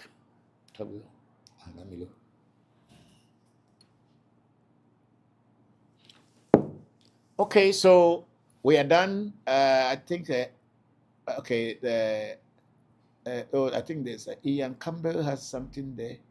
Have we read that one already? Yes. Okay. So thank you all very much for being here today. My regards to all of you and to your loved ones. I wish you all a very blessed and a successful week. May the ancestors and the gods of nature, the spirit of nature, guide us so that we meet again next week. And we have Bokor called Stones. Papa, you are looking young, pa. Or what is your secret? Hey, Bokor, it's been a while. How are you? Yeah, I was saying that I was going to call you that at least I haven't seen you in a while. I hope you are fine. Am I looking young? Oh, then I thank my God that they are taking care of me. You know, I have just fed my essay. How many? On Tuesday. Yeah, a few days ago, and the essay is still at the shrine. I haven't brought it back into the to my room yet. So maybe it's my essay that I fed that is making me look young or making me to be looking fresh. It's life. My secret is working with my spirit and working with my destiny. Thank you very much, Bokor. So if you have the chance, I know tomorrow is Monday, you people have to go and work again, but maybe during the weekend or any day that you have a chance, please pass by. I will be around. Thank you and have a wonderful week. And all of you. Bye-bye to all of you. Thank you all very much. I'm grateful. Till we meet again. Bye-bye for now.